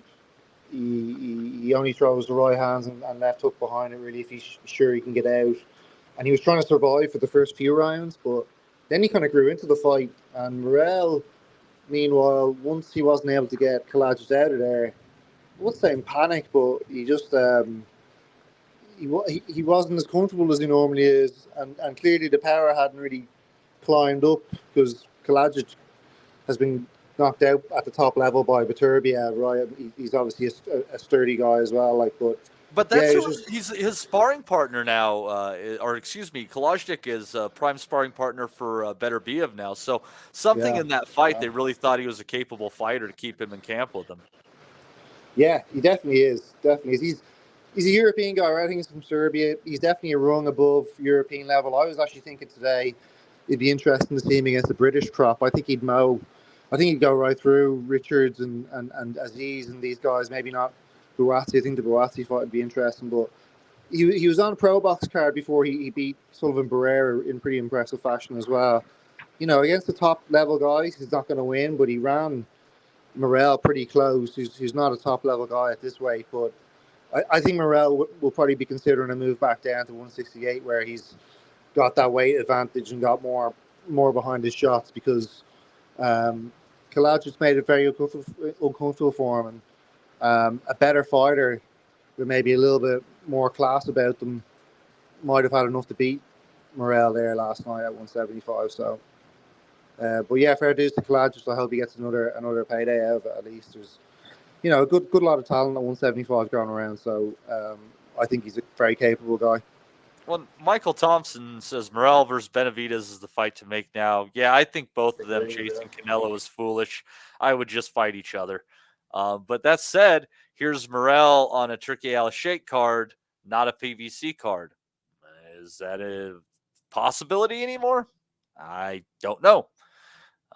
It's all very confusing, you know, and it's good that some of this is collapsing, but we're still going to be dealing with some fights not being made because of the politics of this ridiculous sport we love. But anyhow, before I move on, any notes on that card before we get into your some cards that happen in the UK this weekend? I like that matchmaking from Morel. I think it was perfect for him. I think he's walked through every super middleweight he's boxed, and I thought that Kladvadnic was the perfect opponent for him because we need to see you in the second half of a fight. We need to see you when your opponent's not going to go away. And there was a little bit of panic in Morel. There was a little bit of, he was trying to overcook a lot of it in the second half. And I think he'll learn a lot from last night. And he'll think, you know what? Not everyone's going to go. And in fact, rather than trying to put people out, I've got to start investing. And there's nothing wrong with that. And I think if you're trying to take David Morel into that upper echelons of boxing, I think you need them fights last night. I think they picked him for the very reason we saw. And last week, you was a little bit down on him, mate. You didn't think he would. I thought he would be stubborn. I didn't think he'd go away. And I thought it'd be with Morel stepping up a weight against this type of kid. I think this would be the perfect opportunity to give Morel rounds, and it did. I think it was a brilliant bit of matchmaking for him. Yeah, and I think he's, you know, he had that kind of faulty WBA weird title, regular title, whatever the heck it is. He has the 175 version now. That was on the line for this. Yeah. So anyhow, did either of you guys catch either the card with Chelly and Simpson, or Des, I know you didn't catch McKenna against Mahmoud. Yeah, no, I never called that one. I called Chelly and Simpson. I watched that card. Okay, give us your rundown there. Give us your rundown there, Des. I've never over in the UK and Ireland. We've got a bit of a special affinity with the super middleweight division because the last 2, maybe 3 generations, we've grown up with it, and it's been a hotbed of boxing for us. So if it's the Eubank, Watson, Collins, Ben, and all the great fighters they fought and brought into that little era, and then we had Calzaghe and Robin Reed, the great fighters they brought in, the places they went to, and then after that we had Cole Froch, and then after that we had DeGale and Groves. We take super middleweight boxing quite seriously. Yeah, I never thought. I mean, like you talk about something that was just like for you guys full of like tragedy and triumph. Like it's a crazy story. Honestly, it's our 147. It really means a lot to us. And look, I never want to put people down. I never want to sort of be disrespectful for fighters. And I know you can only be as good as you can be. But I was never overly keen on Zach Chelli as a British and Commonwealth super middleweight champion. I wasn't keen on Jack Cullen, and I wasn't keen on Mark Heffron, because I think they're kids of a level. And we're so used to seeing our super middleweights kick on. And I don't think these guys are going to kick on. I think there's a low ceiling for them. I'm sorry if that sounds disrespectful. I don't mean it to be. And I think Zach last night went into this fight almost accepting that he might get beat by a kid. And it was laid on for Callum Simpson to win. They opened a stand at a football stadium for him. It was the promotion was all geared up for Callum Simpson. They like him, obviously. But I think Zach Chelli will sit down today and think, I got beat by a kid that really there wasn't a lot in it for us. He wasn't that much of a better fighter. He didn't offer much. He didn't do much that I haven't seen before. It was just a little bit of a, I think Callum started reasonably well because Zach didn't start well enough. And then Callum got into a rhythm. And I think Chelli allowed him to stay in that rhythm without taking him out of it. And I think it was a bit of a pedestrian 12 rounds, and every round seemed to be similar to the other. So I'm not overly impressed with Callum Simpson. I couldn't tell you his best win other than Zach Chelli. In fact, a couple of fights ago, he was fighting guys that have got over 120 losses, and before that, 30 losses, and before that, 40 losses. So he's been kept at a level. So look, remember what I said about us guys in the UK and Ireland? We have a high standard, a high bar for our super middles. I'm not quite sure these guys are going to hit that, to be honest. But it was a good win for Simpson. I think Zach Chelli will kick himself. It was all very controllable, and it was a very steady fight. No frills, no spills, and I think Zach has just given up his British and Commonwealth titles. Yeah, he's a decent fighter. He's very awkward, but he's difficult to watch, and it doesn't shock me if they set him up in a fight to lose it, just because Zach Chelli he's just not must-see TV. No, he's not, and you're right. And we've seen him over the last 3 or 4 since boxers come into the scene, and you kind of think you've just got away with that one, Zach. You've just got away with that, and you can't keep getting away with it. And last night he was brought over to lose, if I'm honest. But I think Zach will kick himself because he went in as a British and Commonwealth champion on, I think, one defence and having to beat a champion for it. I think he should have taken Callum out of a comfort zone. I think he should have started fast and said, you've never been at this pace, you've never boxed at this level, and I'm going to show you what it's all about. And he never did. And I think that's a regret. Yeah, and it's probably not one that he's going to be able to rectify. You wonder where he's going to go from here. It's somewhere stuck on the domestic scene. And it's, if he doesn't have, a trinket that anybody cares about anymore, it's like a high risk, low reward fight. It's not going to be very watchable. You're probably not going to knock him out. It's just going to be a very difficult fight to win. So he's in a situation. He's kind of in the who needs him club in the domestic scene right now. Yeah, I don't think he'll give anyone sleepless nights, and I think most people go, let's just avoid that one because it doesn't make us look good fighting Zach Chelli. Unless you've got a talented kid, and I go back to it, we're used to talented 12-stoners in this country. It's been our bread and butter for the last 30 years, and really prestigious names, crossover names, household names have come out of this division. So I can think of probably 15 to 20 guys that never went near world class because they were stopped at domestic level by the world class fighters we did have that would win this title with one hand tied behind their back. It sounds disrespectful, I don't want it to, but that's the level we've had in this country at 12 stone. So we have a high bar. I really hope Callum Simpson steps up. I really hope Callum Simpson says, I'm going to take this ever so seriously and I'm going to try and be the best version I can possibly be. But from what I saw last night and looking at his record, there's a lot of work to be done, mate. Well, and at least he's in a position now where he'll get those opportunities. Yeah, he can will. sit on that title for a while and fight some quality guys coming up. And if one of them is able to topple him, so be it. He's found his level, and that person can move forward. Yeah. So yeah, we don't. Like I say, we don't want to put people down. Because we're quite used to seeing very good 12 stoners in this country. We have done for the last 3 decades. So we don't want to put people down. But I just think he's got a lot of work to do to get anywhere near them guys. Yeah, he's not going to be challenging Steve Collins anytime soon. Carl Froch or none of them guys. No. So, but anyways, so we let's touch on, before we get into the crazy controversial topic, which we'll touch on later. Tell me, what Olympic boxing have you been able to catch? What are some highlights, some bad decisions that are sticking out in your mind? Well, we had one today that Arlen Lopez got beat, I think, and he was nailed on for a gold medal. So that's the biggest one I've seen this week. Other than that, it's all been pretty pedestrian. The big story is the 2 ladies from China and Algeria. That's the big story. But other than that, it's all been pretty pedestrian. GB have lost all their kids, but Lewis Richardson, who won his, I think it was round of 16 yesterday. So he's now in the quarters, so he'll get a medal. So we've got Lewis Richardson guaranteed a medal. Fingers crossed he can kick on to the semis. But no, there's been no surprises. Wyatt Stanford from Canada, he got a really good result, done really well in the week. He boxed a former world champion.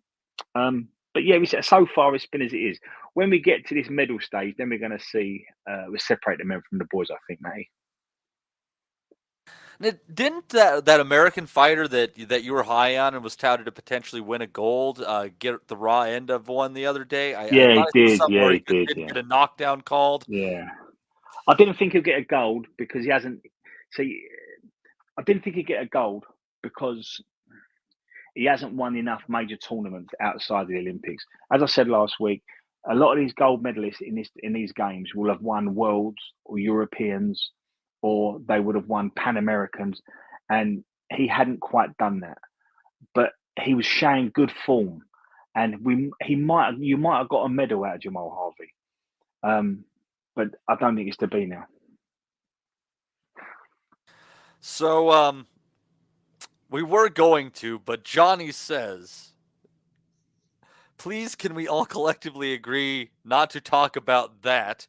I think we know what he's speaking of. You did some prep. I did some prep. Would you like to talk about it or move on? I think we should say something because we're a boxing podcast. And I think there's been a lot of misinformation this week. There's been a lot of hate speech.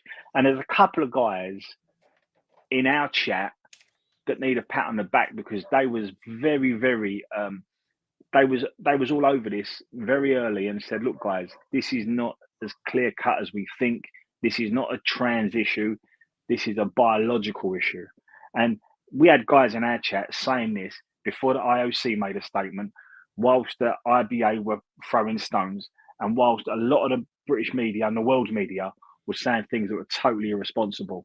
So I won't go on it too much. I'm not an expert on this, and I want to be very careful not to use clumsy language or to offend anyone. And I'm here to be educated. And we've got John in our group, and we've got Joe Kennedy in our group, and James and Gary Taylor and Michael, and there was all a little bit, this isn't as black and white as you think, guys. There's a bit more to this. This is a very complex issue, and it's now all sort of coming out. And the IOC, I listened to a member of the IOC make a statement earlier, and he kind of summed up what I think I've learned this week, and I've learned an awful lot, that Emily Khalif and Ling Yuting were born physically female. But because of the testing process and the kit we have now and the type of testing processes we have at these major championships, we can now determine gender tests. So it's now flagged up that both of these fighters, although they're physically women, they are biologically men because they have an XY chromosome, which determines their male. But they are women. So in simple language, they're males trapped in female bodies. It's not their fault. They're not cheated. They've done nothing wrong. And if you think about the last 50, 60 years, if we'd have had this advancement in technology to test athletes, how many other exceptional women might have tested positive for a male chromosome? That said, I think there's been a lot of bad things been said this week. I think a lot of people have to hold their hands up. I'm pleased to say that a lot of people now have said we got it wrong. And I think if you ask me, should they be allowed to compete in the games under a female category, whatever the sport is, if you're showing a Y chromosome, I would say yes, you should. It's at no fault of theirs. It is an advantage, but it's not a cheat. And that's the last word I'm going to say on it. And I hope I've not used any clumsy language, and I hope I've ticked a few of the boxes there. No, I think that was very succinct, and I think absolutely reasonable. It's just, a couple points to be made. It all kicked off when she made the Italian fighter Angelina Carini quit, and she just had never been hit like that before, and she has actually since apologized for kind of kicking off this storm, and she was disqualified before the gold medal match by the Russian IBA. And I believe she was due to fight a Russian fighter for the gold. I might be wrong. But it's one of those situations where it's like, you got to ask yourself, and this was 2023. This is when Russia's really not much of a part of the international community. I think the fight was in India. And she was born a woman, lived as a woman, competed as a woman. Her passport is female. And let's all remember that Algeria is not like a socially liberal place where they're, giving people hormone blockers and changing your genitalia. That's not happening often in Algeria. And she did already compete in the 2020 Olympics. She didn't win a gold medal there. She's been defeated quite a handful of times by other female fighters. So it's just one of those things that, I feel bad for this athlete who's just there, like, trying to compete. Her life has obviously been more difficult than most because of this little thing. And you got a bunch of people on the internet yelling that she shouldn't be able to fight because they believe that she had a dick, completely mixing up arguments and twisting things as they could. It's an odd situation, but it's one of those things where where people make themselves look foolish jumping on things earlier. And this is why the news has trouble reporting stuff right after a situation happens, because if they get something wrong, people say they're reporting fact news, or they say they're reporting infactual news, fake news. That was what I was looking for. Rather than understanding, who's going to know what happened 20 minutes after this building fire started? You don't, so calm down. You get all the facts and then move forward. There's people that are looking at this that are far more knowledgeable than us. As I once told a political party, I don't know on the issue of trans people in sports. Why don't you defer to the local athletic authorities, be they high school or collegiate? I don't have a clue. I'm not a scientist. So that's all I have to say about that. Well said, Matty. All right. So let's move on here. Before I move into these, Des, do you know of any domestic cards that are going on? I'm just looking at ESPN right now. I didn't troll through 3 pages of box rec, unfortunately. Before we move on to that, Matty, sure. Can we just touch on a potential British Hagler and Hearns that took place last night on the undercard of Chelly and Simpson, and it was between McKenna and Laws. Right. And I still got to talk about the fight in Northern Ireland. Yeah. So my apologies. Yeah. Right. So McKenna, I think he was 15-0 going in, 14-0 or something along the lines. He's a puncher. He's been out in the States. He's been training with Bud. He's the promoted kid. And we had Joe Laws, who is pretty much, he's not even a gatekeeper at the moment. He's pretty much on that journeyman trajectory, no disrespect to him. And he's been brought in to get beat. And most of us thought he'd get stopped inside 3 or 4 rounds, which it did happen. But there's a lot more to it than that. And we talk about prospects learning in fights. And this is what we want to see. So McKenna and Laws, it's been a really heated fight week. There's been a lot of things being said. They've had a few nose-to-noses. And by the time the bell rung, they both wanted to kill each other, and they went for it. And it was a real shootout from the very, very first bell. McKenna caught Laws and dropped him. And this is where we talk about fighters learning. Sometimes you can be over-invested in a fight. And you've got to learn to channel that. You've got to learn to keep that in. You've got to learn to hold that in, because that's the fire you need. And he was talking to the crowd when Laws was being counted. He was gesturing, he was tensing, and then he was turning around to Laws and sort of making a point, I've just dropped you. And Laws got up, survived, and actually dropped McKenna. And McKenna's looked like he was more dropped, he was more buzzed, he was more hurt. So now, if Laws knew how to control the pace, if he knew what to go for, there's a very good chance McKenna would have been got out of there. So Laws made the mistake of trying to be too perfect, trying to land that shot on the button. But McKenna had stuck his chin down, his hands up, and you weren't going to get to that. So what Laws should have done is gone for the equilibrium shot. He should have gone around the back of the ear, on the temple. Do whatever you can to keep this kid buzzed, because his legs were gone. However, McKenna come through it because size, class, and style always wins 9 times out of 10. And it did on this occasion. But if I'm going to say anything to McKenna, I think he's got a good trainer in his father. You can't get overly invested in these fights. You can't allow kids to punch you full on the face. You can't let them to tag you on the button, because Joe Laws isn't a puncher. And moving forward, you need to always be able to look after yourself and control that energy. Make sure you don't get over invested in it.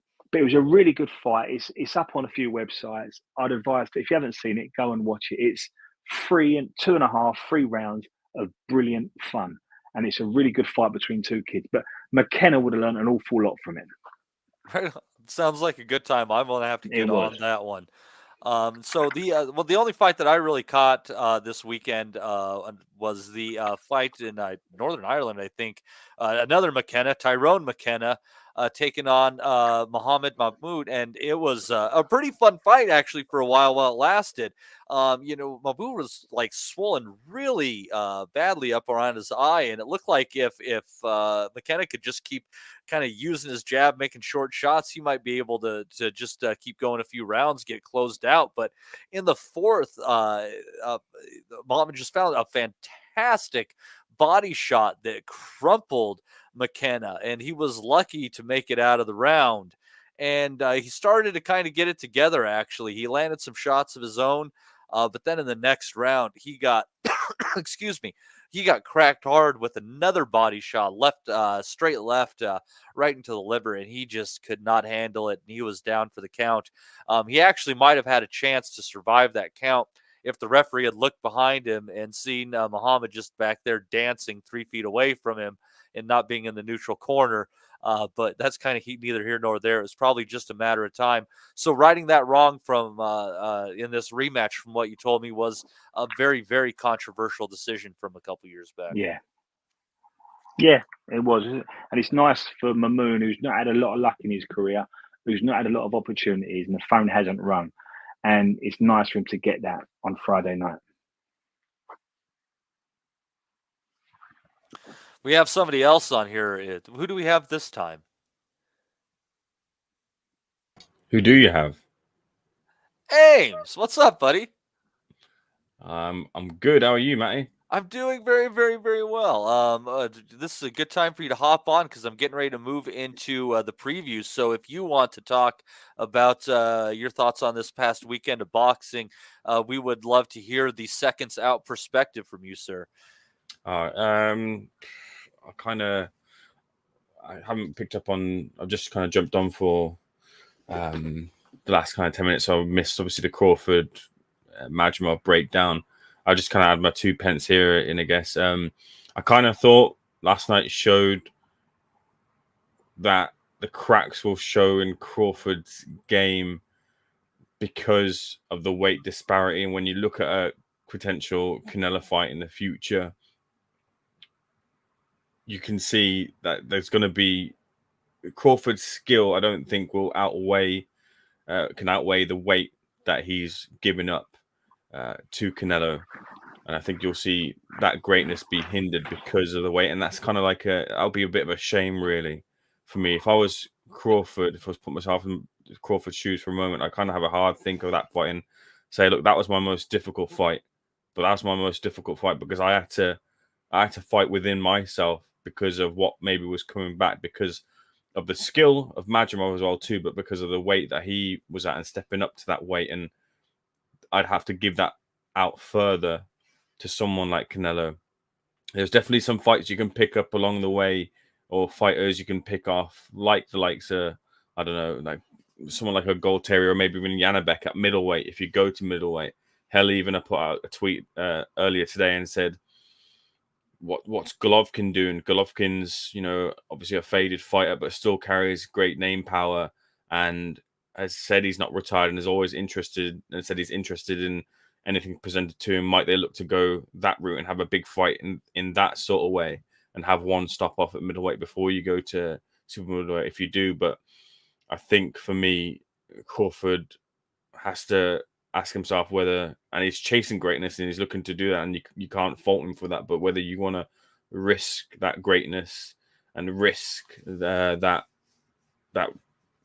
loss on the record for the money, when you're kind of cutting your own legs short because of the weight there. Otherwise, I thought I was quite surprised, to be honest with you, with Bakole Anderson. And I know that a lot of when you're here in a fight week, and a lot of people, and a lot of the pundits kind of go with Bakole. I kind of find myself looking at Anderson. I kind of find looking at Bakole and some of the where other fighters have had successes against him, namely Michael Hunter. And I think, why can't a fighter like Jared Anderson do what Michael Hunter did? I know it's not his style, but he's a capable fighter. We hear from, and with someone like Tyson Fury, and I know he makes a lot of statements, and I know he says a lot of things, but when a fighter like Tyson Fury says this guy has got a big future, he's going to be the future of, I don't know, American heavyweight boxing or heavyweight boxing in general, you have to kind of take notice of that. Your ears kind of do prick up, because Fury's a fighter. Fury knows talent. Fury has seen talent, and he brings talent through at the gym.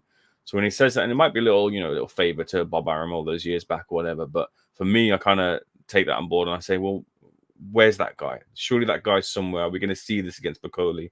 Is he going to fight that type of way? Is he going to be able to find a way to beat him? And it was disappointing to see Jared Anderson falter at this stage against Martin, who, a fighter who learned from his own defeat against Michael Hunter, but also knows himself as a fighter, his strengths and weaknesses, and fights. He fights in spits and spurts, but he knows, because that's what he can do. He doesn't waste too many shots. He's very thoughtful with his punches, and I thought he executed to perfection against Anderson, who I think has to have a long, hard look at himself now with the out of the ring antics.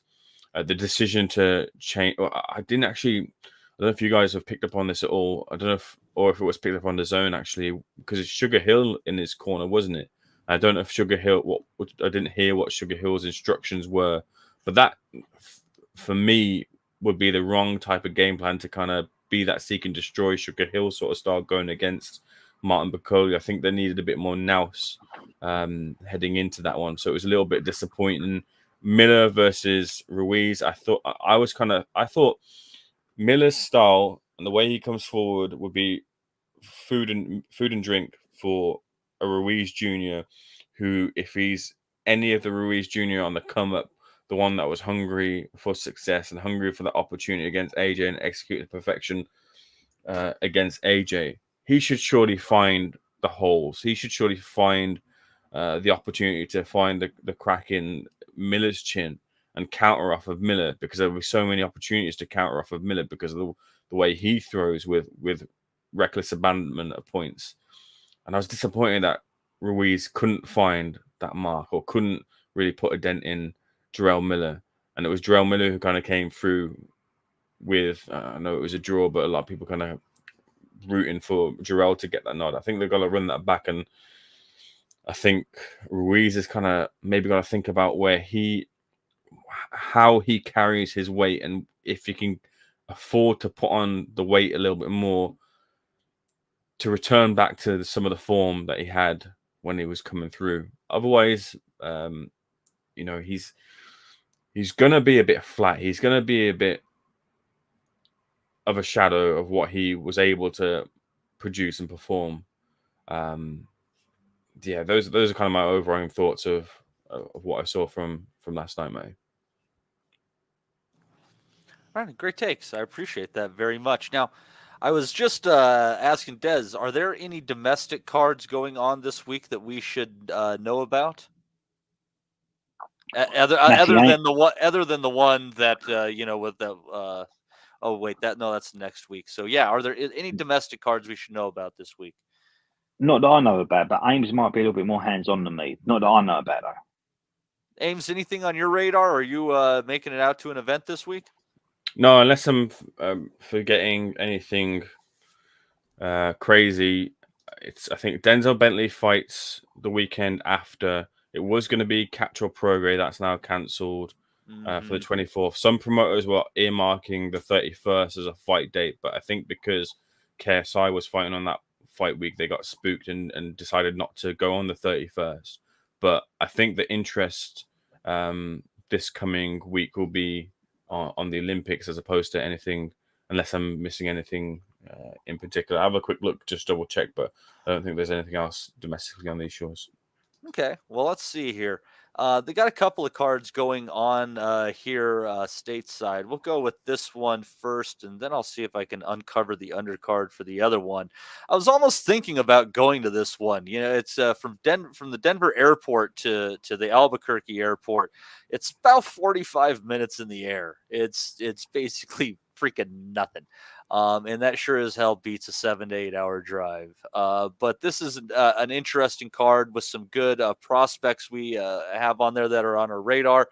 I'll go through those and we can talk about a couple of them if we want, and then we'll hit the main event after. We got Albert Gonzalez against Damian Alcala, Alan Garcia, who you guys all know I'm very high on, against Michael Lopez Villagrana. Vito Milnicki is in there against a TBA as of right now. I'll check and see if we can't find that. Arnold Kagai against Belmar Preciado. Abraham Perez against Matthew Griego. Lindolfo Delgado, that's a good prospect, against Brian Flores over 10 rounds at 140 pounds. Anything of those popping off at you there, Ames?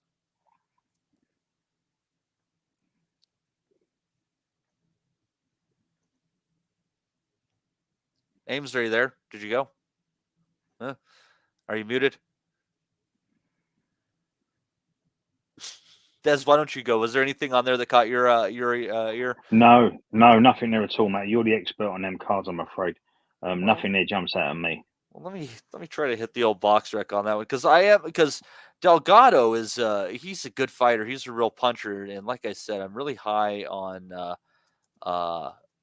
Alan Garcia as well. So those ones are interesting. Milnicki, it's nice. I'll tell you what I like about Milnicki. It's that he took that loss and he he's rebuilt himself. He didn't get disgruntled. He was a young kid. I think he was 19 when he lost, and he's just he keeps on going. So let's see here.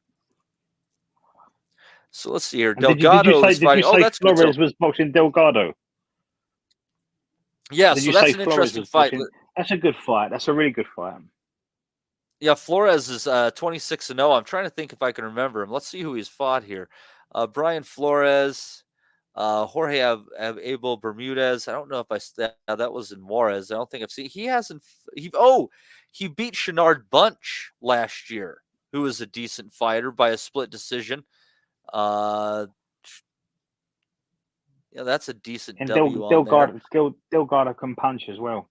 That's a good fight. Oh yeah.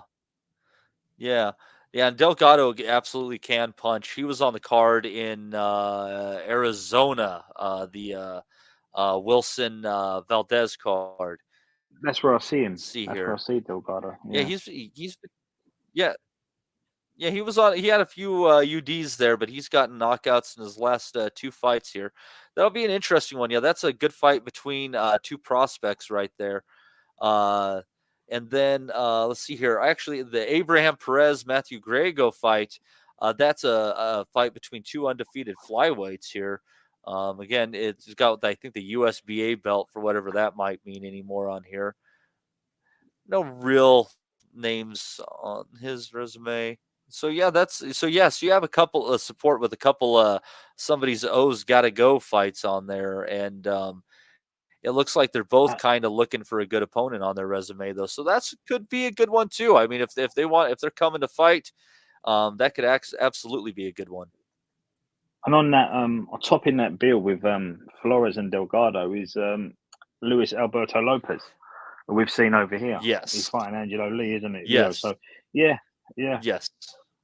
Now that's the main event right there, and that's a fight I think that's worth getting up for. I think people might most remember Angelo Leo from his loss to Stephen Fulton, but he's rebuilt himself well. Going up a weight class to featherweight. He's been scoring some stoppages. He's been on Pro Box. He's earned it And back. Fulton was hot then, wasn't he? Yeah, that was really one of the fights. Then, yeah. That was the fight before he fought Figueroa, and those fights back to back, I think, are what really put Fulton on the map. And he still is a quality, capable fighter. I mean, he just ran into Inoue, you know. I mean, sometimes those people exist. But this main event, I think it's going to be a really good war. There's a reason I was thinking to go into this fight. I think it's going to be a fantastic slugfest between a Mexican and a Mexican American. This is in Angelo Leo's hometown. And Albuquerque, they come out for fights. You have to remember that that's where Johnny Tapia was from. And, man, people would really get up for the Tapia fights. I think they're excited to have another event coming back there. I expect this to be a crowd that's going to spur them on. Good inside fighting.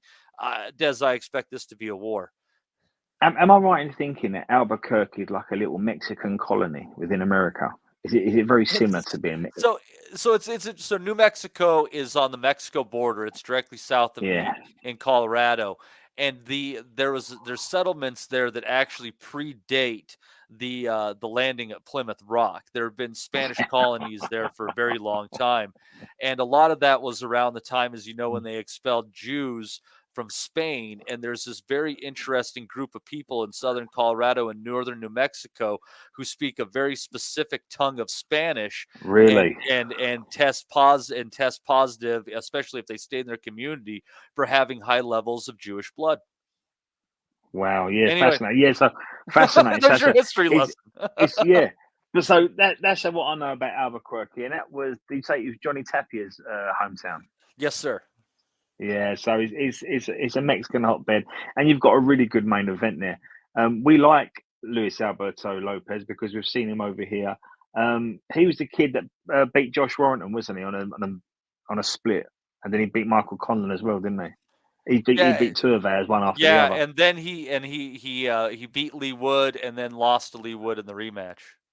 No, that's Lara. What am I thinking? No, that's Lara. I get them two mixed up. Funny. But no, he's been on a really good run here. He had a pretty close fight with God. It's gonna kill me. I'll get back to you on that. But he had a pretty close fight recently. But he's a good fighter. I think him and Lara. I think we confuse them because they both can they're power punchers. They can throw a little bit wide. They're a little awkward. But I would say that I think that he's a little bit more polished than Mauricio Lara. I think there is a little bit of separation in skill level there. He was awesome against Conlon. He was everything you said there, very similar to Lara.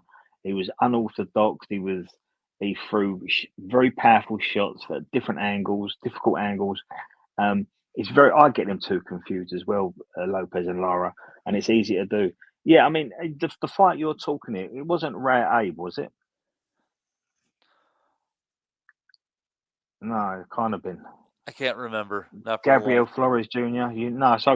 But he's had a really good run of results though since Warrington. He's a puncher. Angelo Leo would do very well in this fight if he can beat him. But Angelo Leo's a good fighter, but he's not a puncher, though, is he, Leo? You know, he wasn't at 122, but like I said, he's been punching harder at 126 with some good body shot knockout wins on Pro Box. He's been pretty impressive. Let's see here. So it was the fight against Joet Gonzalez where it was, and the scorecards didn't reflect that. I thought Gonzalez had ran him closer than the scorecards by some stretch. But yeah, he beat Abe the last time out. Yeah, I'm with you. Yeah, that'd been interesting. I'd like to watch that one next week.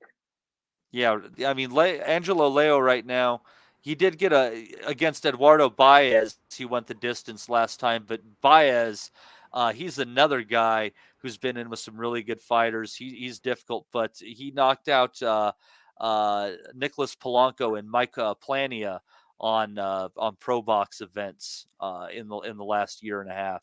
Actually, in the last year, that's one thing you got to give to Angelo Leo. Is he since he moved up to 126, he's been pretty active here. He fought in November, then he fought again in January, then again in April. So Ames, I really like this main event. I think this is a fantastic fight. And you know what? Leo, I don't know if he's going to pull it off, but I think he's definitely going to run him very, very close. What are you thinking, Ames? No, similar sort of assessment. I've not got too much to add on it. But what a time to be a featherweight, especially if you're a featherweight title holder. I think 3 of the 4 full title holders you look at and say these could have a real run at undisputed here. I've got to scratch off Ray Vargas because I think he was there for the taking, and he was there for the taking against Nick Ball, and he, for me, did lose to Nick Ball, and Nick will probably want that rematch back very soon. But if you're Espinoza, if you're Lopez, if you're Nick Ball, if you're one of the contenders coming through as well, all the fights that you could think of, they're entertaining, exciting fights which could really kind of feature on a Saudi Arabian card and bring quality and value to one of those types of card where they're now investing heavily in the sport, and you can pick so many of those fights and match make so many of those fights and get such a good fight out of them. And it's wide open, I think, for me, that division, for someone to really kind of take charge and go for that undisputed run. And at the moment, I'd probably back Espinoza to do that, to be fair. Yeah, and I'd kind of like it's one of those situations where it's cool that like all these fighters actually are under the top ranked banner. It's like, oh, there's nothing holding up these fights other than being made. So hopefully we can get some of those, but we'll see. I expect this main event to be very good. I expect the main event on this other card to be very good as well. The undercard, not so much. Some people in the chat, they might hate this card, but we got Figo Ramirez Gonzalez. He's undefeated 7-0 against Jose Silva Gonzalez. That'll be interesting, trying to figure out which Gonzalez is which. 5-0-1 for that Gonzalez. Eric Priest, decent fighter, taking on Luca Loso, 9-2-1. Charles Conwell on the card. He really needs to step it up. He's going in against Kalari Gray, who's 18-6. Kenneth Sims Jr., who went over to the UK and lost to the aforementioned Zach Shelley, is taking on Jair Valtierra, who is 17-3. He's had an interesting last 6 run of fights. He's had 3 losses, 2 wins, and a draw. And then we got 2 ladies fights. Cecilia Breakus taking on Marciela Cornejo, and Gabriela Fandora, who she's had a couple of decent stoppages. She's kind of fun to watch, taking on Daniela Asenio. I got to tell you, I don't think that anything on that one is really grabbed your attention, Des. I have a hunch. My spidey sense is tingling. 2 things. You're absolutely right about the main event. I love it. Ortiz and Baranchek. But not to confuse Kenneth Sims Jr. with Anthony Sims Jr. You're Sims right. Thank you. Yeah. Thank you. Kenneth is a Chicago kid, and he's a similar surname, but not the same kid. He's on a good run, 6 straight wins at least. He's on a good run, and like you say, yeah, good run, and we'll keep an eye out for him. And worth mentioning as well, just while I've got you, worth mentioning on the Irish card on Friday, Rob's friend or Rob's tout is Dean Gonzalez Furlong, who bounces between Wexford and Torrevieja. We spoke about him last week. He's a 2-0 prospect. He won on Friday as well. So he's someone the pod's getting behind. So I just thought I'd mention him as well. Yeah, I'm all over the main event. I'm all over Virgil Ortiz, but I like Baranchak as well. So I think Ortiz comes through it, and Baranchak's in good form at the moment. Who did he just beat recently? Was it Brian Mendoza? Yes, I believe so. He beat Brian Mendoza, didn't he? And yeah, I think he's in good form. Baranchak, we know all about him. I think Ortiz wins it. I'm not sure if he stops him, but it's a good main event. Yeah, and it'll be interesting to see if this fight ends in a knockout, or if they can somehow get to the distance on this one. I mean, Ortiz just keeps tearing it up. Yeah. It's Bahuchek himself. I mean, only one of his wins has gone to the cards. That one being against Mendoza, who we've all seen has a stellar chin. No one's going to argue with that one. But he was stopped in his only career defeat against Brandon Adams, who, it was off for like 2.5, 3 years after that fight, and then came out and got an upset win out of nowhere after being out of the ring. So you can't underestimate Brandon Adams too. That loss isn't as bad as some might think. Ames, what are you thinking? What I think, sorry, Matthew.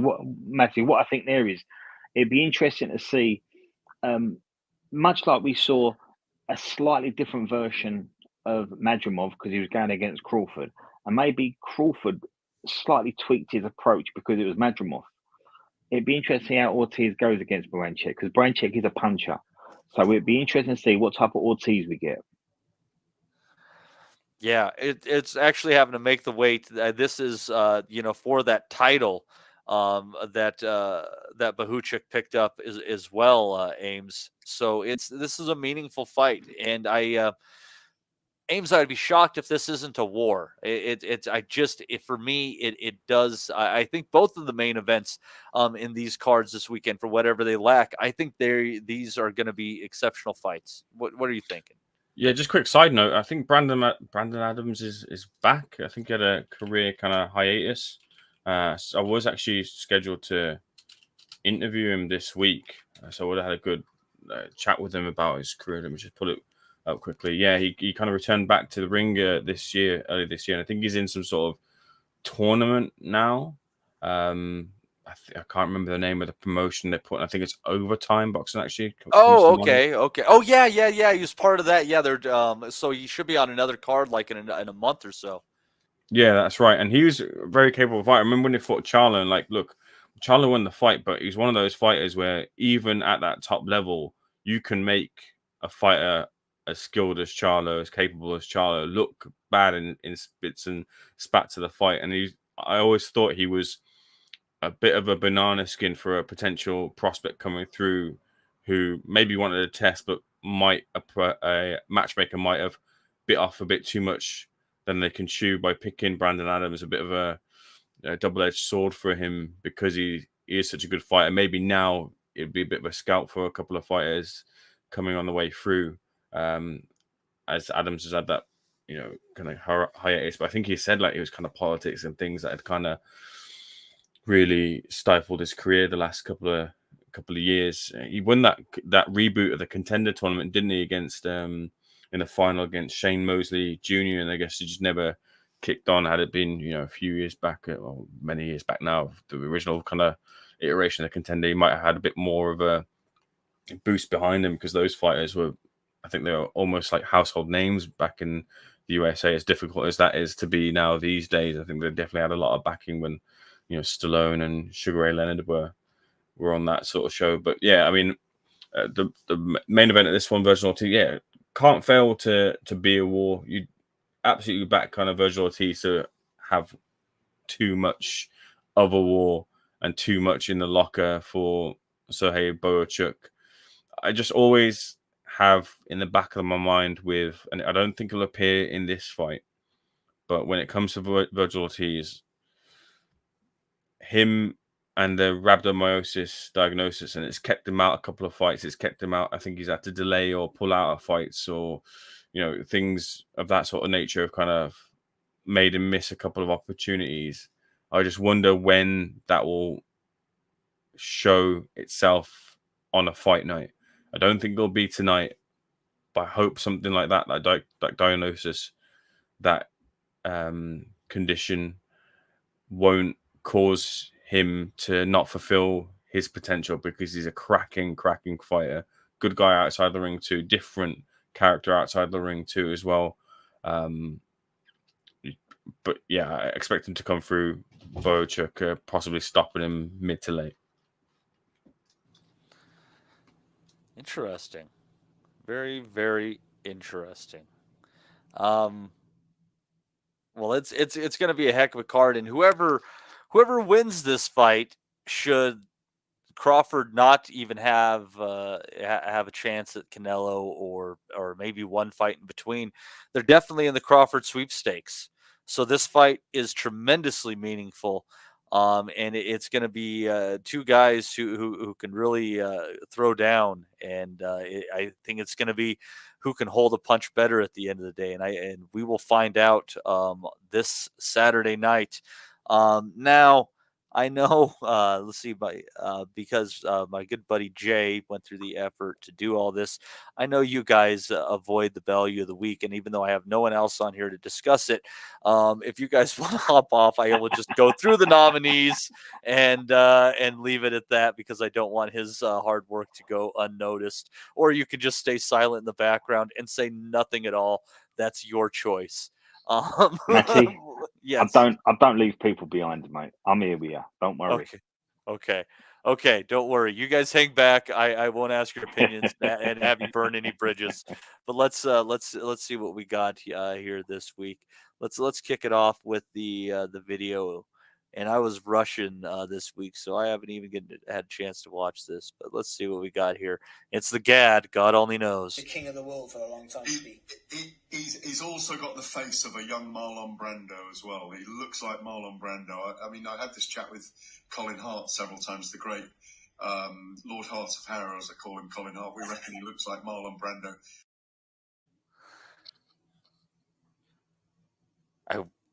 Who the hell is he talking about? I wonder about there almost. What's the context on that one? I think the video is about Derek Chisora.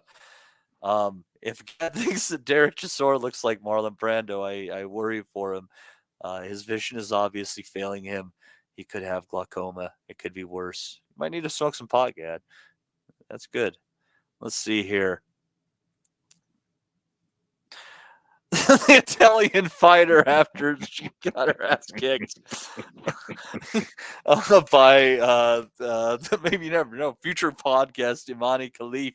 And just to let you know, Angelina Carini's career away from amateur boxing, she's a cop. So let's see here. Got a picture of our good friend Fat Andy here. But he wasn't fat. I think somebody, either this was a tease, it was a Photoshop job, maybe they were promoting the fight, but sadly, Mr. Ruiz did not come into the ring looking like that. Let's see here. Mr. Rick Glazer says to those that are stealing the Crawford Madrimov pay-per-view today, I hope your favorite woman denies you sex for a year. Best regards to all the organizers, the fighters, and those taking in the great event of Turkey Al Sheikh's Riyadh season. #boxing. Yeah, well, there you go. He hopes that you can't get laid by your favorite woman. So I guess he's telling you to go to your second favorite woman. I don't know. You might be reading between the lines there, Rick. Do you have a side chick? Does Rick Glazer has a side chick? That's what the people want to know. And the last one here. Rick sounding like he's been on the end of that punishment. It does. It feels like he's been held out. The poor bastard. Maybe that's who he is. And let's see here. And is that Madrimov there? Yeah, it's Madrimov. And he said, I wasn't getting hit. Yet his bruised face seems to tell another story there. I'm not saying that Crawford was unmarked, But if you look at them from after the fight, I think Madrimov definitely got touched a little bit more. And it goes to show you that lead right hand of Terence Crawford, that is a freaking weapon. I think that's why he stays in southpaw and has been fighting southpaw for so long recently. But anyhow, those are your value of the weeks, everyone. I hope you enjoyed them. Let you decide who you think was the winner in that case. But anyhow, I would like to thank you guys for coming on this week and joining us. It's been a good time. I think it was a fantastic roundtable. We talked about all the big things in boxing this week, even the controversial stuff. Let's go through the chat real quick, actually, and thank some people here. We have Ray in there, of course, our friend Ames also on here on the panel, Alex Bellotti, Michael Thompson. Let's see here. Captain Casual, Aunt B, Welchmers, Ian Arid, Johnny, Josh Ford, Arlene Burley, Justin Dole, Jose Chavez, who just came in here to say the Crawford hype is over. Nobody cares about the Olympics. The Olympics are dead. And I think the M might be broken on his keyboard because he spelled it Olypics. I'm just going to guess that's the case. Thanks for stopping in, though, anyways, Jose. We appreciate you, even though if we disagree with you. Chris Butler was in here as well. And let's see if we can find one more. General Thoughts and Mike Diesel. There we go. So we appreciate you guys all for stopping in here today. And you can always check out our Patreon group, patreon.com/Boxing Asylum. Get you into that Nutters group. You'll get all of those things that we don't talk about. Otherwise, it's a good group. We have some fun in there. I think there might have been more value of the week this week if we weren't arguing about what happened in the Olympics in the group. But I would like to thank Des, Eamon, for coming on here as well. We also had James. Am I missing anyone else? Did anyone else come on here as well? I thought we had 4. Joe Kennedy. Yes, Joe Kennedy, of course. Our good friend Joe Kennedy came on, taking some time, had the kiddos in the background having a good time. But damn it, Dad wanted to talk boxing. And Joe Kennedy came on and he did that. So thank you again. And we're going to be coming on here. I can't decide what week we're going to take off. Ames might want to come and fill in, but with that Prograis card getting canceled, not much being on the 31st, there is a little bit of a hole, but there is Inoue at the beginning of September. So I'm going to weigh that out, but we're going to do at least 3 weeks out of this month of August. But I appreciate each and every one of you for coming in today and taking part in the Boxing Asylum Nuthouse. We'll see you folks next week. We'll never forget. I think that's good happening. Go to Adam move! We want to be honest, yeah? Crying like a little bitch. I've never met a fucking wank that can fight me. I fell asleep. I fell asleep. You're a fucking bum, you're a fucking asshole. Rumple fucking Stiltskin. But allegedly, Oscar Rivas has failed a test. 7 year ain't it? 7 year ain't it? I will fucking smash fucking you. I hope you fucking die. Be safe. I love Boxing Asylum. It's as simple as that.